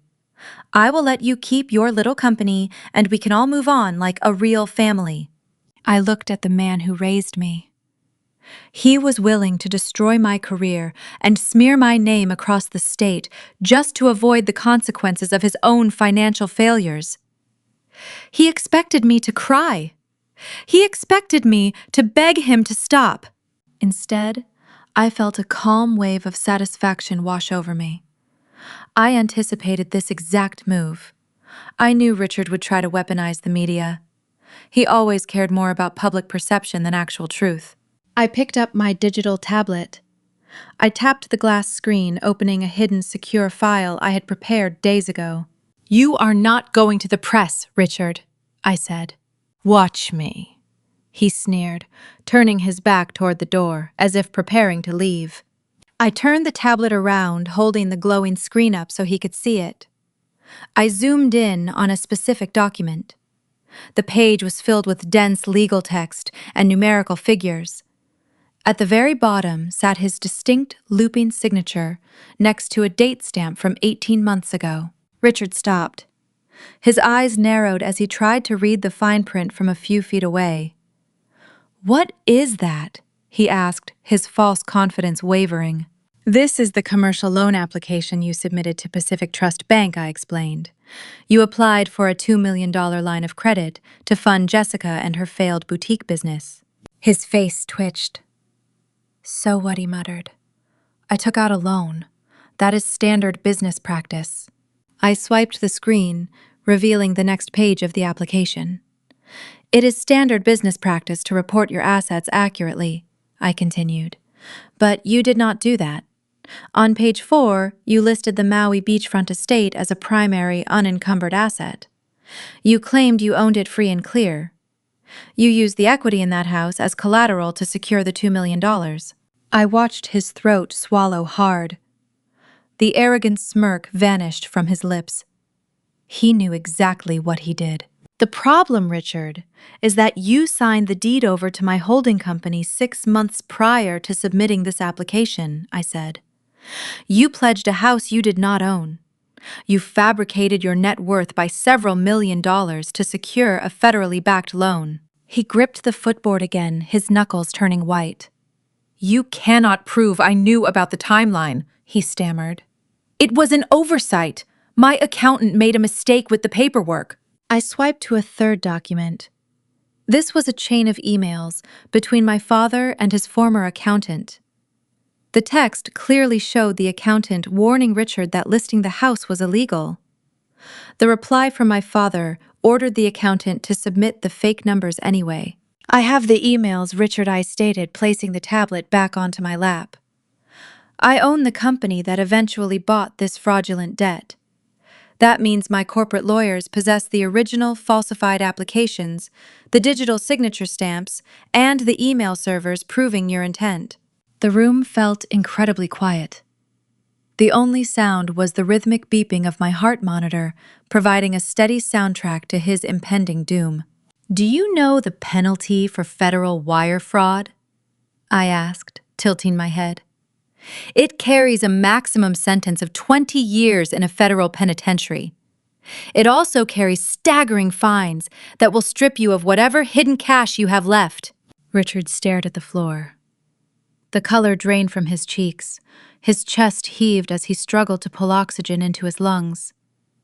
The aggressive patriarch died in that exact moment, replaced by a terrified criminal, facing decades behind bars. "If you contact a single journalist," I said, leaning forward, "if you attempt to file a frivolous lawsuit or mention my company in public, my legal team will hand this entire digital file over to the Federal Bureau of Investigation. They will not offer you a plea deal. They will drag you out of your cheap apartment in handcuffs." He opened his mouth, but no sound emerged. He was boxed in. Every aggressive move he tried to make only tightened the legal noose I had flawlessly constructed around his neck. He could not fight me without destroying himself. "You have no leverage," I told him softly. "You have no money. You have no power.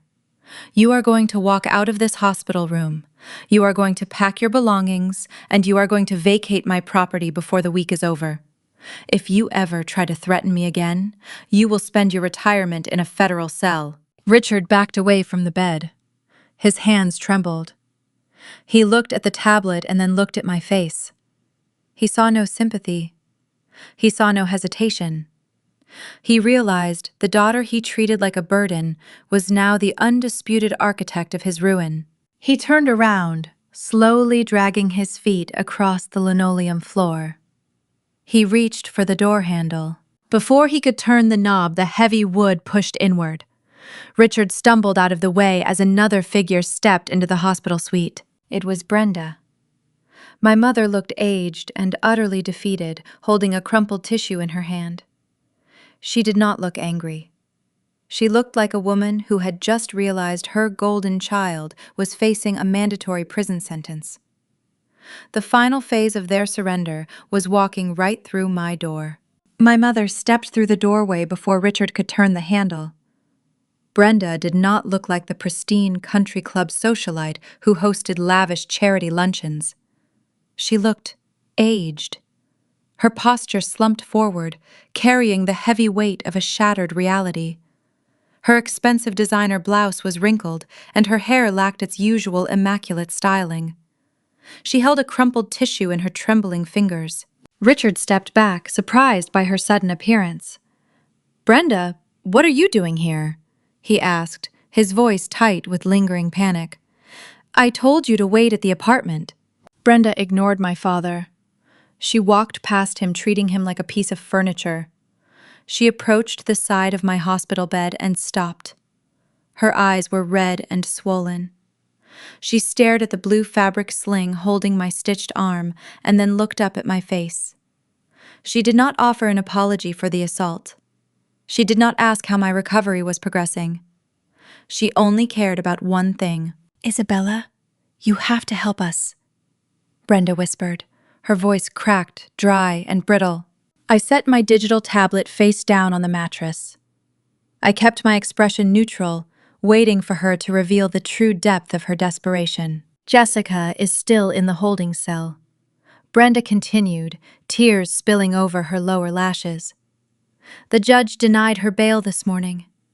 He called her a flight risk because of the viral video. The local news stations are playing the footage of her dragging you out of your wheelchair on a continuous loop. The public outrage is immense. The district attorney wants to make an example out of her." I leaned back against the stiff white pillows. The legal system was functioning exactly as it should. Jessica assaulted a disabled person in front of 200 witnesses and multiple cameras. She handed the prosecution a perfect case tied with a neat bow. "They are charging her with a Class B felony," Brenda sobbed, gripping the metal rail of my bed. "The prosecutor added a severe enhancement because of your physical condition. They told her public defender she is facing a mandatory 5-year sentence in a state penitentiary." Richard let out a sharp gasp. He turned pale, reaching a hand out to steady himself against the wall. 5 years, he echoed. 5 years with no chance of early parole, Brenda confirmed, wiping her cheeks with the crumpled tissue. "She will not survive half a decade in a concrete cell, Isabella. She is fragile. She needs her family. You have to call the district attorney. You must submit a victim impact statement requesting leniency. Tell the judge she was just under immense stress. Tell them you forgive her. If you ask for a reduced sentence, the prosecutor will drop the enhancement." I looked at the woman who gave birth to me. The hypocrisy radiating from her was staggering. She stood in my recovery room begging for mercy on behalf of the daughter who put me in a wheelchair. She wanted me to weaponize my own trauma to save her golden child from a well-deserved punishment. "You want me to protect her," I said, my tone calm and unyielding. "She is your sister," Brenda pleaded. "Family is supposed to protect family." "I remember you using those exact words 2 years ago," I replied. "You stood in my hospital room while I was learning how to navigate life without the use of my legs. You told me, 'Family protects family,' right before you forced me to take the blame for her reckless driving. You did not care about my fragility back then." Brenda flinched. She looked down at the linoleum floor, unable to maintain eye contact. "I will do anything," she whispered. "Please, Isabella, I am begging you. Do not let them take her away." "Anything is a very dangerous promise, Mother," I warned. I reached toward the small wooden nightstand next to my bed. I pulled open the top drawer. I had spent the last week preparing for this exact conversation. I knew my parents would eventually exhaust their legal options and return to me seeking a bailout. I pulled out a thick manila envelope and set it on the rolling tray table. I pushed the table toward the foot of the bed, where Richard and Brenda stood. "I will write a victim impact statement," I announced. I will tell the judge I do not wish to see my sister serve the maximum penalty. I will request leniency." Brenda let out a breathless sob of relief. "Thank you," she gasped, reaching a hand out toward me. "Thank you, Isabella." "My condition requires a trade," I said, cutting off her gratitude. I opened the envelope and pulled out 2 separate stacks of legal paper. I slid them across the plastic tray table. I placed a black ink pen right between them. My signature on a leniency statement costs exactly 2 things, I explained. Richard leaned forward, squinting at the bold headers on the documents. "What is this?" he asked, his voice trembling with renewed suspicion. "The first document is a sworn, notarized affidavit," I stated, pointing to the stack on the left. "It is a full, legal confession regarding the events that took place 24 months ago. It states clearly that Jessica was operating the vehicle on the night of the crash. It details how she was texting and driving. Furthermore, it admits that you and Brenda provided financial compensation to a local official to alter the police records, framing me for the accident." Brenda stared at the paper as if it were a venomous snake. "You want us to confess to a crime in writing?" she asked, her voice barely above a whisper. "I want the historical record corrected," I replied. "I spent 2 years carrying the stigma of a crash I did not cause. I lost my mobility, and you forced me to lose my reputation to protect hers. Signing that document clears my name, permanently." "If we sign that the police could arrest us," Richard protested. I shook my head. "The statute of limitations for the bribery charge expired last month," I explained. "I checked with my corporate attorneys. You will not face jail time for the cover-up, but the confession will become part of the public record. Your country club friends will read it. The local news will report on it. Everyone in Honolulu will know exactly what kind of people you really are." Richard clenched his jaw. He hated the idea of public shame more than anything else in the world. He opened his mouth to argue, but I pointed to the second stack of papers. "The second document is a voluntary surrender of tenancy," I continued. "What does that mean?" Brenda asked, looking from the paper to my face. "It means I am done playing the role of your generous landlord," I said smoothly. "Hawaii property laws require a lengthy court process to evict a tenant. I am not waiting months for a judge to force you out of my Maui estate. By signing that paper, you waive all your tenant rights. You agree to vacate the beachfront property within 14 days. You pack your belongings, you leave the keys on the kitchen counter, and you walk away forever." Richard slammed his hand against the tray table. The pen rattled against the plastic. "You cannot do this," he hissed. "You are stripping us of everything. You are taking our home." "It is my home, Richard," I corrected him. "You lost it when you drained your accounts to fund a fake lifestyle. I simply bought the deed. Now I want my house back." "You are blackmailing us!" Brenda cried out. "You are forcing us to sign away our lives under duress." "I am not forcing you to do anything," I said, leaning back and folding my uninjured hand over my stomach. "You are free to walk out that door right now. You can keep your secrets hidden. You can return to the estate and force me to hire lawyers to evict you through the civil court system. You have the freedom to walk away." I let the silence stretch for a long moment, allowing the reality of their choice to sink in. "But if you walk out that door without signing those papers, I will call the district attorney I promised. I will retract my offer of leniency. I will demand the maximum penalty for the assault. I will sit in the front row of the gallery and watch the judge send your golden child to a state penitentiary for 5 long years." Brenda gasped, covering her mouth with her trembling hands. She looked at Richard, expecting him to deploy a clever legal maneuver to save them. She waited for him to roar and intimidate me into backing down. Richard did not roar. He looked at the floor defeated. He knew he possessed zero leverage. He remembered the digital tablet sitting on my mattress containing the proof of his federal wire fraud. He knew fighting me in court would lead directly to an FBI investigation. He was entirely trapped. I watched them realize the true depth of their predicament. They had to choose between their own pride, their luxurious beachfront mansion, and the freedom of the daughter they worshipped. "You have to decide what matters more," I told them softly. "Your fake reputation or Jessica and her future?" The tension in the hospital room grew thick enough to cut with a knife. Brenda looked at the black pen resting on the table. Her hands shook as she reached toward it, preparing to make the most devastating choice of her entire life. The sterile walls of the hospital suite seemed to close in around my parents. They stood at the foot of my bed, staring at the black ink pen resting between the two stacks of legal paper on the tray table. The air in the room felt thick and heavy. For the first time in their lives, Richard and Brenda realized they possessed zero leverage. They had no money left in their bank accounts. They had no wealthy friends willing to post bail for their golden child. The elite social circle they spent decades trying to impress had permanently abandoned them the second the catering checks bounced on the patio. They were entirely alone. Brenda looked at the confession documents and then looked up at my face. Her lower lip trembled. She tried to summon her favorite weapon. For 31 years, my mother weaponized emotion to get whatever she wanted. Whenever she crossed a boundary or caused genuine harm, she cried until she became the victim. She expected the injured party to comfort her.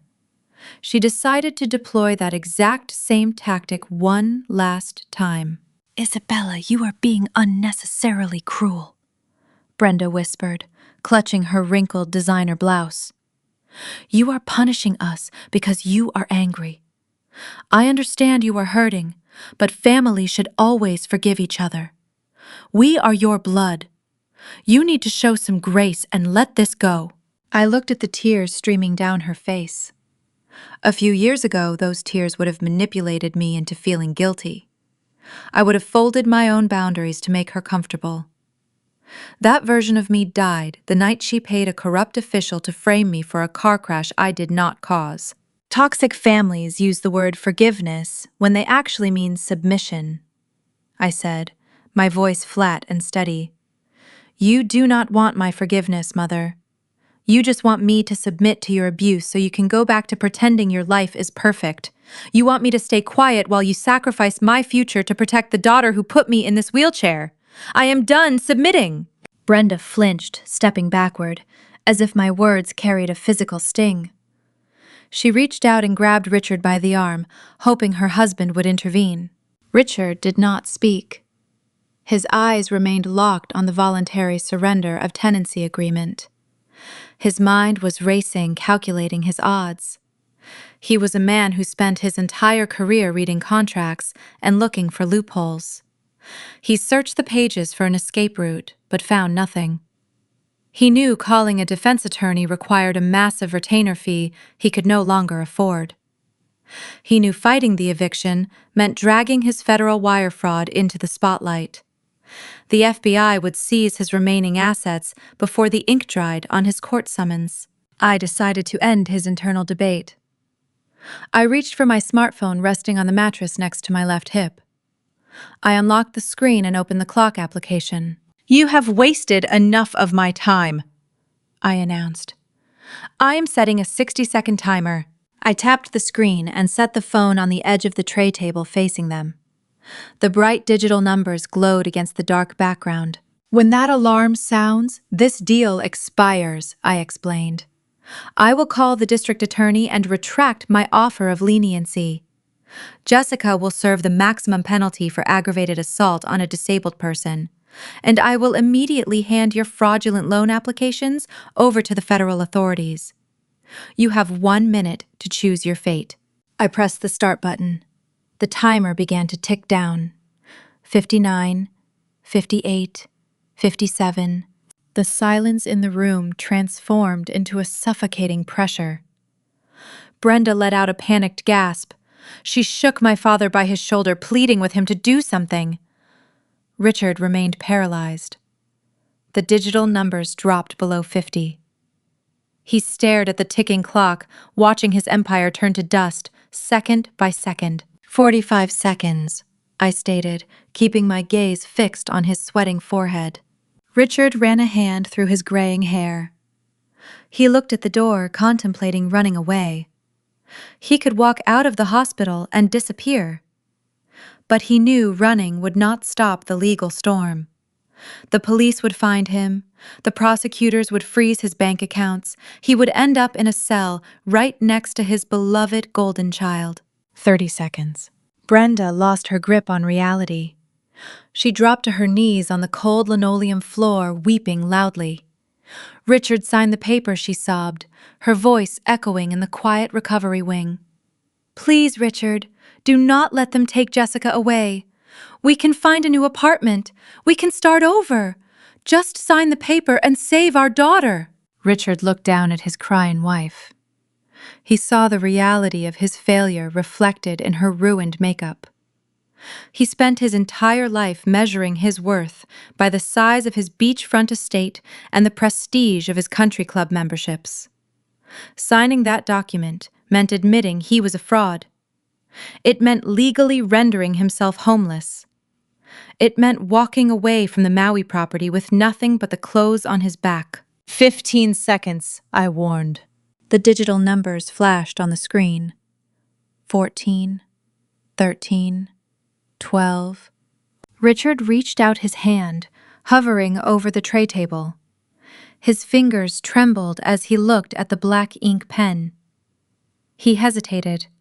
His pride fought a desperate losing battle against his fear.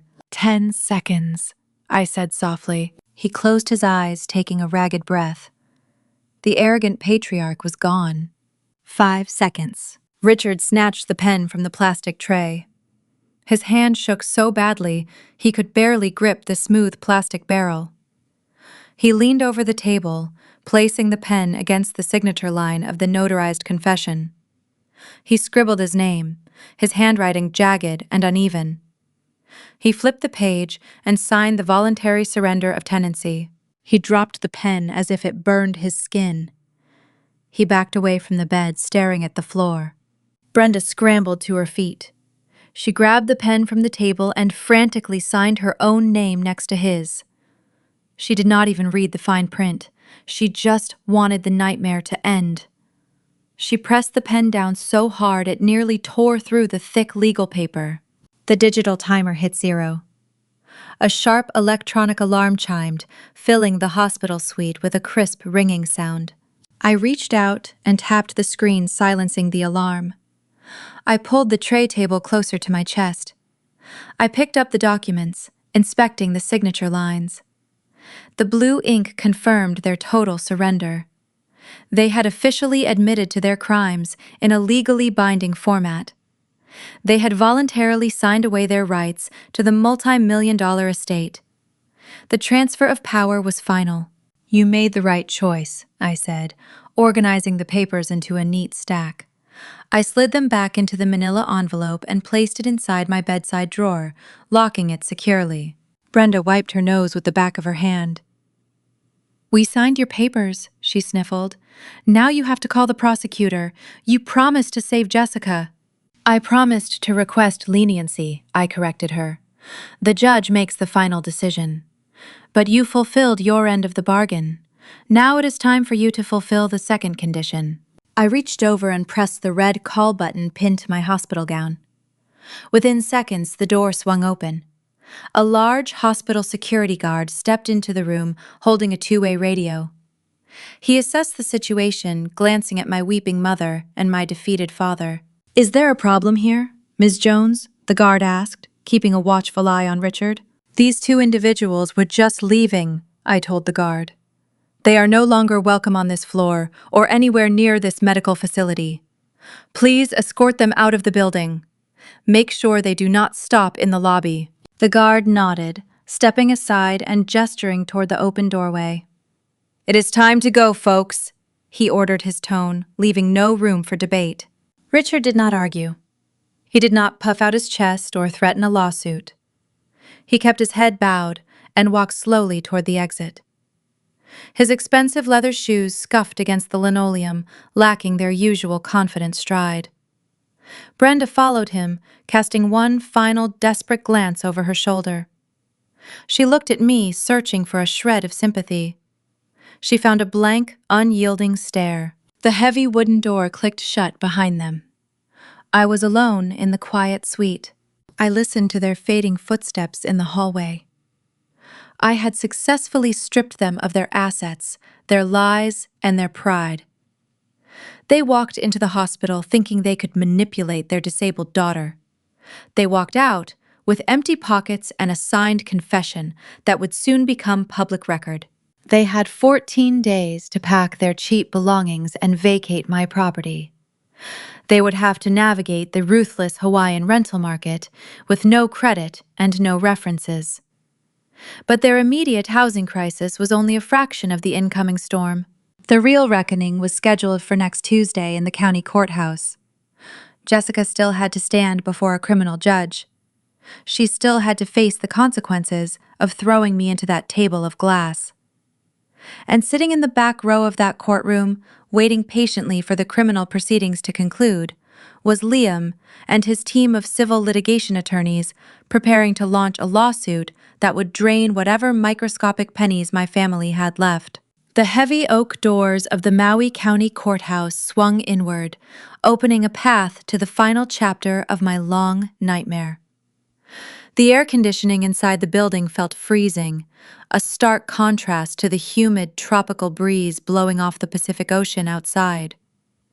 My electric wheelchair hummed a steady, low rhythm against the polished hardwood floor as I rolled down the center aisle. Today was Tuesday. It had been exactly 14 days since a shattered crystal champagne tower derailed a high society wedding and opens a family of frauds. The courtroom gallery was packed. Local reporters, gossip bloggers, and curious onlookers filled every available wooden bench, eager to witness the conclusion of a viral scandal. I parked my chair next to the plaintiff table. My corporate attorney stood beside me, organizing a neat stack of legal folders. I smoothed the fabric of my tailored navy blazer, feeling a profound sense of calm settle over my chest. A side door near the elevated wooden bench clicked open. 2 armed bailiffs escorted the defendant into the room. The frantic murmurs in the gallery died instantly, replaced by a tense, suffocating silence. I stared at the woman shuffling toward the defense table. Jessica looked unrecognizable. The flawless ivory-lace bridal gown was a distant memory. A faded orange standard-issue jail uniform draped over her thin frame. Her pristine blonde extensions had been confiscated during booking, leaving her natural hair pulled into a messy, uneven knot at the nape of her neck. Her skin lacked its usual expensive spray tan, appearing pale, drawn, and exhausted. She dragged her feet across the floor. The metal chains secured around her ankles clinked softly, echoing off the high ceiling. The golden child of the Jones family was gone. A terrified, hollow inmate took her place. Jessica slumped into the wooden chair at the defense table. Her hands trembled uncontrollably as she clasped them together. She immediately twisted her neck, scanning the crowded gallery behind her. Her wide, panicked eyes darted from row to row, searching for a familiar face. She was looking for Richard and Brenda.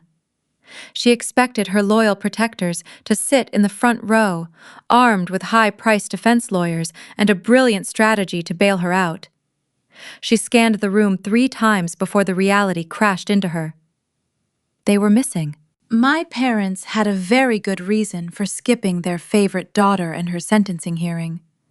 Their 14-day eviction deadline expired at midnight tonight. They were currently miles away, scrambling to pack their remaining clothing into cheap cardboard boxes before my private security team locked the iron gates of the beachfront estate. Richard and Brenda prioritized salvaging their own survival over attending a criminal proceeding. Jessica realized she was facing the brutal justice system entirely alone. Her lower lip quivered. A single tear tracked down her pale cheek. The bailiff announced the judge. Everyone in the room except me stood up. The Honorable Judge Davis took his seat at the elevated bench. He was a stern man with decades of experience dealing with privileged criminals who thought their bank accounts granted them immunity from consequence. He adjusted his reading glasses and looked down at the official docket. He read the charges aloud for the record: aggravated assault on a disabled person, destruction of private property. Judge Davis looked up, asking if the victim prepared a statement for the court. My attorney stepped forward, approaching the wooden podium. He carried the thick manila envelope I had locked in my hospital drawer a week prior. I promised my mother I would ask for leniency, and I always honor my negotiated contracts. My lawyer unfolded a crisp sheet of paper and began to read my prepared words. He stated that I did not wish to see the defendant lose a half-decade of her youth to a concrete cell. He formally requested the court drop the strict 5-year sentencing enhancement. Jessica let out a loud, audible breath of relief. She slumped against the back of her chair. She thought she had won. She thought the nightmare was ending with a simple slap on the wrist. Then my attorney opened the manila envelope. He pulled out the notarized confession signed by Richard and Brenda. He handed the document to the bailiff, who carried it up to the judge. My lawyer spoke clearly, ensuring the reporters in the back row heard every distinct syllable.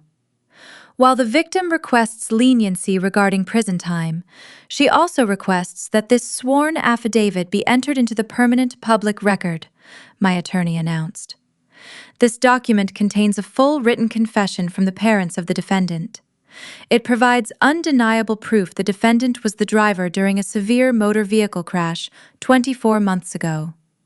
It details a coordinated financial bribe paid to a local official to alter police reports, framing the disabled victim to protect the defendant from vehicular assault charges. The courtroom erupted into frantic whispers. Reporters scrambled to type the stunning revelation into their phones.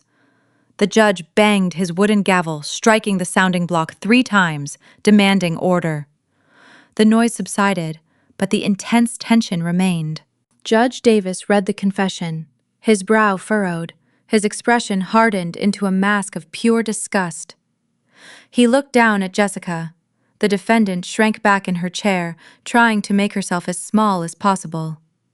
The leniency request saved her from a maximum sentence, but the entered evidence destroyed any chance she had of walking away without severe, life-altering consequences. Her hidden crimes were now public knowledge. Judge Davis leaned forward, resting his hands on the mahogany desk. "I have presided over this court for 20 years, he began, his deep voice echoing with righteous anger. "I have rarely seen a display of such profound cruelty and manipulation. You did not just assault a vulnerable person. Your entire life is built on a foundation of deception.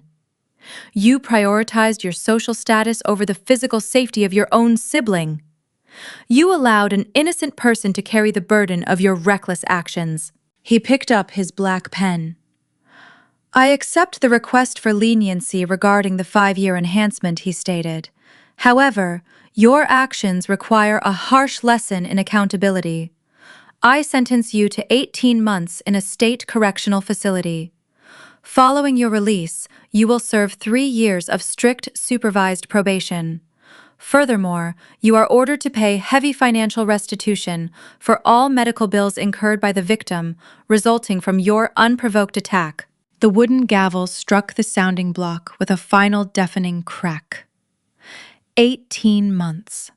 Jessica collapsed forward, burying her face in her shackled hands. Deep, agonizing sobs racked her frail shoulders. She was heading to a state prison. She would wear an orange jumpsuit, sleep on a thin mattress, and follow orders from armed guards for a year and a half. The former country club socialite was officially a convicted felon. The bailiffs stepped forward, grabbing her by the upper arms to lead her away. Jessica turned her head, weeping frantically, looking back at the gallery one last time, hoping for a miracle. She found a familiar face sitting in the very back row near the heavy exit doors. It was Liam. The former groom wore a sharp, tailored navy suit. His posture was rigid. His face displayed zero sympathy. Liam did not come to the courthouse to support the woman he almost married. He came to collect a staggering debt. Sitting right next to him was a man holding a thick stack of manila folders. It was a professional process server. Liam had spent the last 2 weeks calculating every dime he wasted on the ruined beachfront wedding. He hired ruthless civil litigation attorneys to draft a comprehensive lawsuit for fraud, emotional damages, and breached financial contracts. Because my parents were broke, the groom shifted his legal crosshairs directly onto Jessica. The moment she stepped out of the correctional facility, in 18 months, Liam would be waiting to serve her with papers designed to drain whatever microscopic earnings she managed to scrape together for the rest of her life. Jessica locked eyes with Liam. She saw the legal folders. She understood the cold, unforgiving look in his eyes. The realization struck her like a physical blow. The karmic reckoning was total and unforgiving. She had tried to manipulate a wealthy doctor into funding her extravagant lifestyle.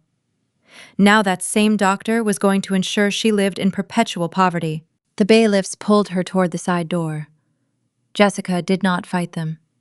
Her spirit was entirely broken. The heavy wooden door shut behind her, sealing her fate.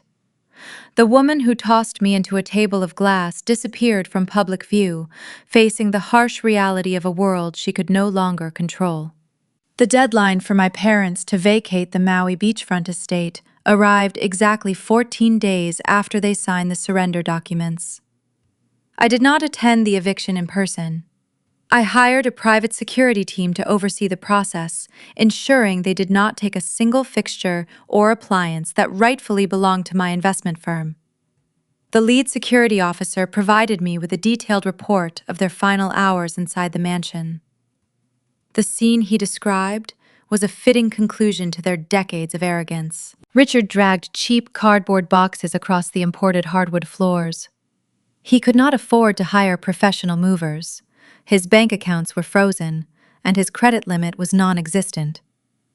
The man who used to boast about his immense wealth spent his final evenings sweating through a cheap shirt, hauling his own luggage. Brenda stood in the grand foyer, crying over a pile of designer dresses she could not fit into their rented moving van. She tried to bribe the security guards with a silver necklace, begging for an extra day to sort through her belongings. The guards remained silent, pointing toward the open front doors. At the stroke of midnight, the heavy iron gates swung shut, locking my parents out of the luxury lifestyle they sacrificed my physical safety to maintain. They drove their rented moving truck away from the pristine coastline and headed toward the industrial sector of the island. With their credit scores destroyed by defaulted commercial loans and the looming threat of an FBI wire fraud investigation, no reputable landlord would approve their rental applications. They were forced to secure a cramped, one-bedroom apartment located directly beneath the primary flight path of the Honolulu International Airport. The new reality of their existence was brutally loud. Every 10 minutes, a massive commercial airliner roared over their cheap shingled roof. The deafening noise rattled the thin glass windows and shook the cheap drywall. The apartment smelled of old cooking grease and jet exhaust. The cramped living space forced Richard and Brenda to constantly navigate around each other. The spacious separation they enjoyed at the Maui estate was gone. They were trapped in a tiny box together, and the close quarters acted as a pressure cooker for their toxic resentment. Without me around to serve as their designated scapegoat, they turned their vicious anger onto each other. Richard blamed Brenda for coddling their golden child, claiming her constant indulgence turned their daughter into a violent criminal. Brenda screamed at Richard, accusing his failed business strategies of rendering them homeless. Their neighbors frequently pounded on the thin shared walls, demanding they stop yelling. The couple that spent 30 years curating a perfect public image now provided nightly screaming matches for a low-income apartment complex. Their social exile was absolute and unforgiving. The day after the courtroom sentencing, the Honolulu Country Club Board of Directors held an emergency meeting. They voted unanimously to revoke the membership privileges of my father. The elite golf buddies who used to smoke cigars with Richard on the pristine greens stopped answering his phone calls. When he tried to show up at a local charity gala to network and beg for a loan, the event security turned him away at the door. He was officially blacklisted from the wealthy circles he once dominated. Brenda suffered a similar fate. She attempted to visit her favorite upscale cafe in the affluent shopping district, hoping to run into her former friends. She spotted a group of women she used to host for lavish Sunday brunches. As Brenda approached their table, forcing her usual bright smile, the women immediately looked away. They grabbed their expensive purses, stood up, and walked out of the cafe, leaving their coffees untouched. They refused to breathe the same air as the mother of a convicted felon. Brenda was left standing alone in the center of the restaurant, realizing her carefully crafted high society identity was permanently erased. Survival in the real world required a paycheck. With their retirement funds drained to pay for a ruined wedding and zero passive income left, Richard and Brenda were forced to enter the labor market. No corporate firm would hire a man with a documented history of federal loan fraud. Richard swallowed his immense pride and accepted an entry-level position at a local hardware chain store. The former corporate patriarch spent his days wearing a bright orange uniform apron, organizing aisles of plumbing supplies, and carrying heavy bags of fertilizer for customers. One afternoon, a prominent local real estate developer walked into the hardware store. It was the exact same man who had filmed the live broadcast of the wedding disaster. He approached the garden section and locked eyes with my father. Richard froze, dropping a bag of potting soil onto the concrete floor. The developer did not say a single word. He simply offered a pitying smirk, turned his back, and walked toward the cash registers. The humiliation nearly broke my father. He spent the rest of his shift hiding in the employee break room, staring at the floor. Brenda secured a job working as a cashier at a discount grocery store. The woman who used to brag about her imported Italian silk blouses now wore a stiff polyester uniform. She spent 8 hours a day standing behind a loud scanner, scanning cheap canned goods and bagging groceries. Her manicured nails chipped and peeled from handling the dirty plastic bags. She learned what it felt like to be invisible, to be treated as a disposable servant by rude customers who barked orders at her. The grueling physical labor and the constant public humiliation stripped away the last remaining traces of her arrogant vanity. While my parents navigated their impoverished existence, Jessica faced the grim reality of the state correctional system. The judge ordered her to serve 18 months in a secure facility located on the opposite side of the island. The pristine, tropical aesthetic she valued above all else was replaced by harsh fluorescent lights and gray concrete walls. The transition into the prison environment destroyed her superficial beauty. The expensive blonde hair extensions were confiscated during the intake process, leaving her natural hair thin and brittle. Without access to her premium skincare routines and expensive cosmetic injections, her face grew pale and drawn. The stress of the environment carved deep, harsh lines around her mouth and eyes. She looked a decade older than her 28 years. Jessica spent her days in a small cell shared with 3 other inmates who cared nothing about her former wealth or her designer tastes. She was required to wake up before dawn, eat flavorless cafeteria food, and perform mandated cleaning duties. The golden child, who never lifted a finger to clean her own bedroom, now scrubbed metal toilets and mopped concrete floors under the watchful eyes of armed guards. She expected her affluent friends to write her letters. She thought the bridesmaids who stood beside her at the altar would visit on the weekends.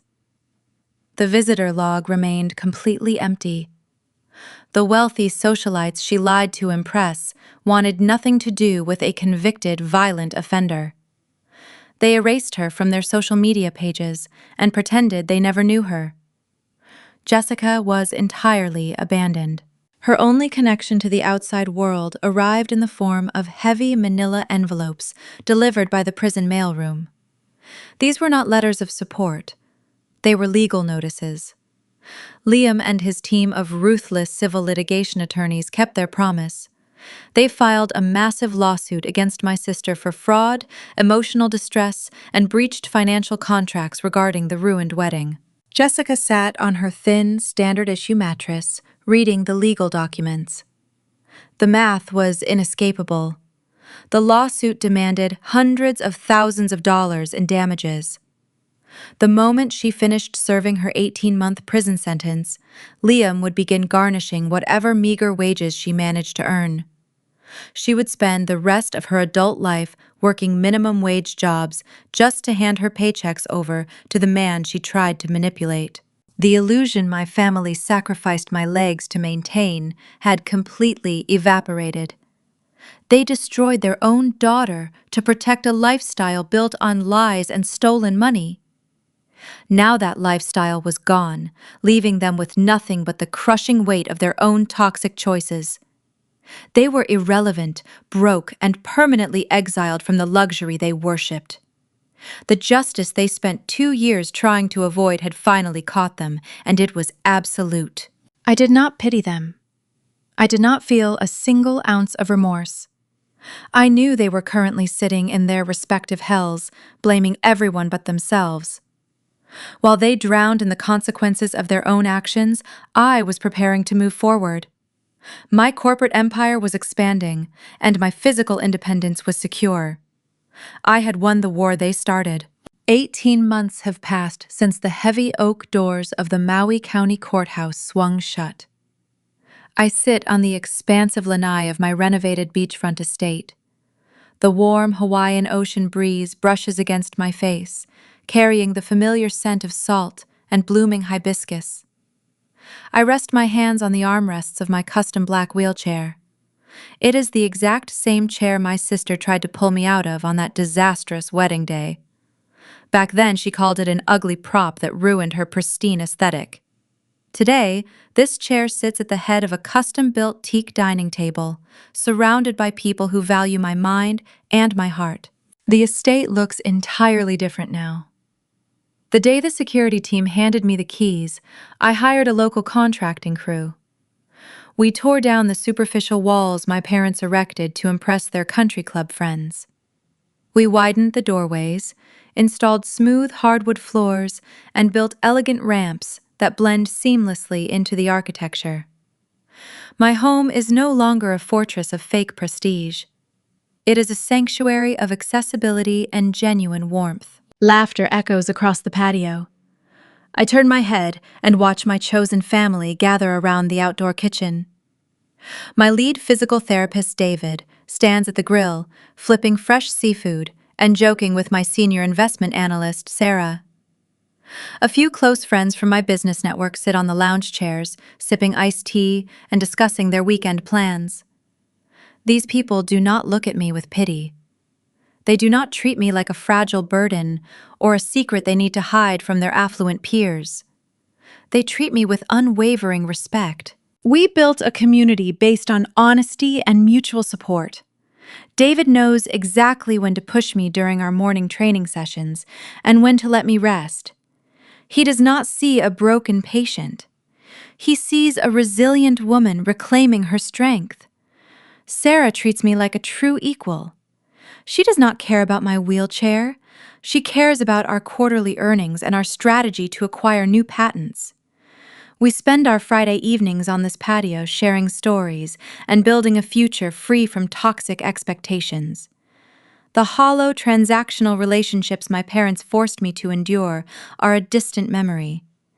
I replaced their conditional love with a circle of loyal allies who protect my peace. My professional life reflects the exact same stability. The medical tech investment firm I built from the confines of a cramped first-floor apartment has transformed into an industry powerhouse. Over the last year and a half, our portfolio doubled in value. We did not just chase profits. We launched a new philanthropic initiative, funding affordable mobility devices for patients recovering from severe spinal injuries. We provide grants for physical therapy and accessible housing renovations. I turned the darkest chapter of my life into a lucrative venture that directly helps people navigate the same terrifying challenges I faced. I secured my financial independence for the rest of my life. I never have to rely on anyone else for a roof over my head or a check to cover my medical care. I sign lucrative contracts right here on my lanai, listening to the ocean, rather than sitting in a sterile corporate boardroom. A soft chime interrupts my thoughts. My smartphone rests on the glass table next to my iced coffee. The screen illuminates, displaying a notification from my carrier. It is an automated transcript of a voicemail from a blocked number. The system filters these messages into a hidden folder, but I occasionally scan the logs, just to ensure my security perimeter remains intact. I tap the notification and read the text on the screen. The message is from Brenda. The transcription software captures her frantic, breathless tone perfectly. She is calling from a prepaid cell phone. She mentions that the rent at their noisy airport apartment increased again. She complains that Richard threw his back out, carrying bags of fertilizer at the hardware store, and lost his shifts for the week. The message ends with a desperate plea for a brief loan, promising to pay me back the moment they get back on their feet. I stare at the words on the screen. 2 years ago, a message like this would have sent a spike of anxiety straight through my chest. I would have felt an overwhelming sense of guilt engineered by decades of emotional manipulation. I would have worried about their well-being, despite the horrific ways they treated me. Today I feel nothing. My heart rate remains steady, my breathing stays calm. The deep, burning anger that fueled my initial pursuit of justice burned itself out months ago.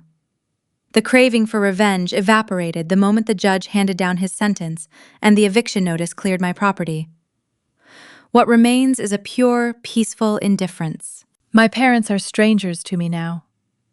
They are characters from a past life I no longer inhabit. They made their choices. They prioritized a fake social image over my physical safety. They chose to frame me for a crime to protect their golden child.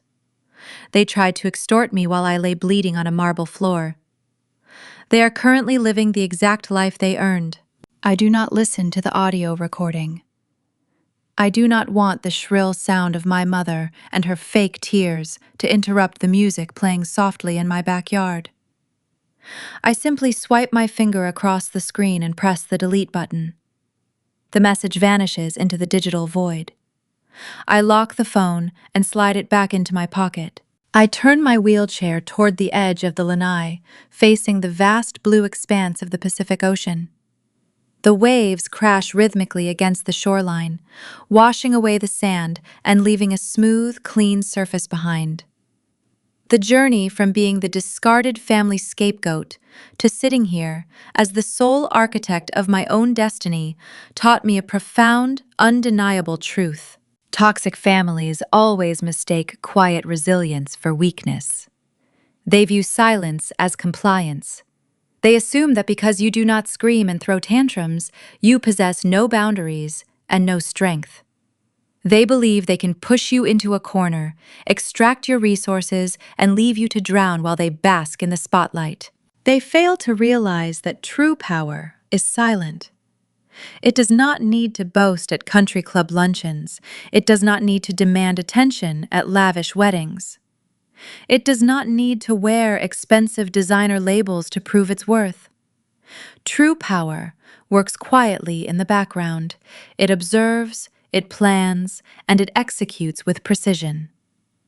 I built my empire in the dark, while they destroyed themselves in the light.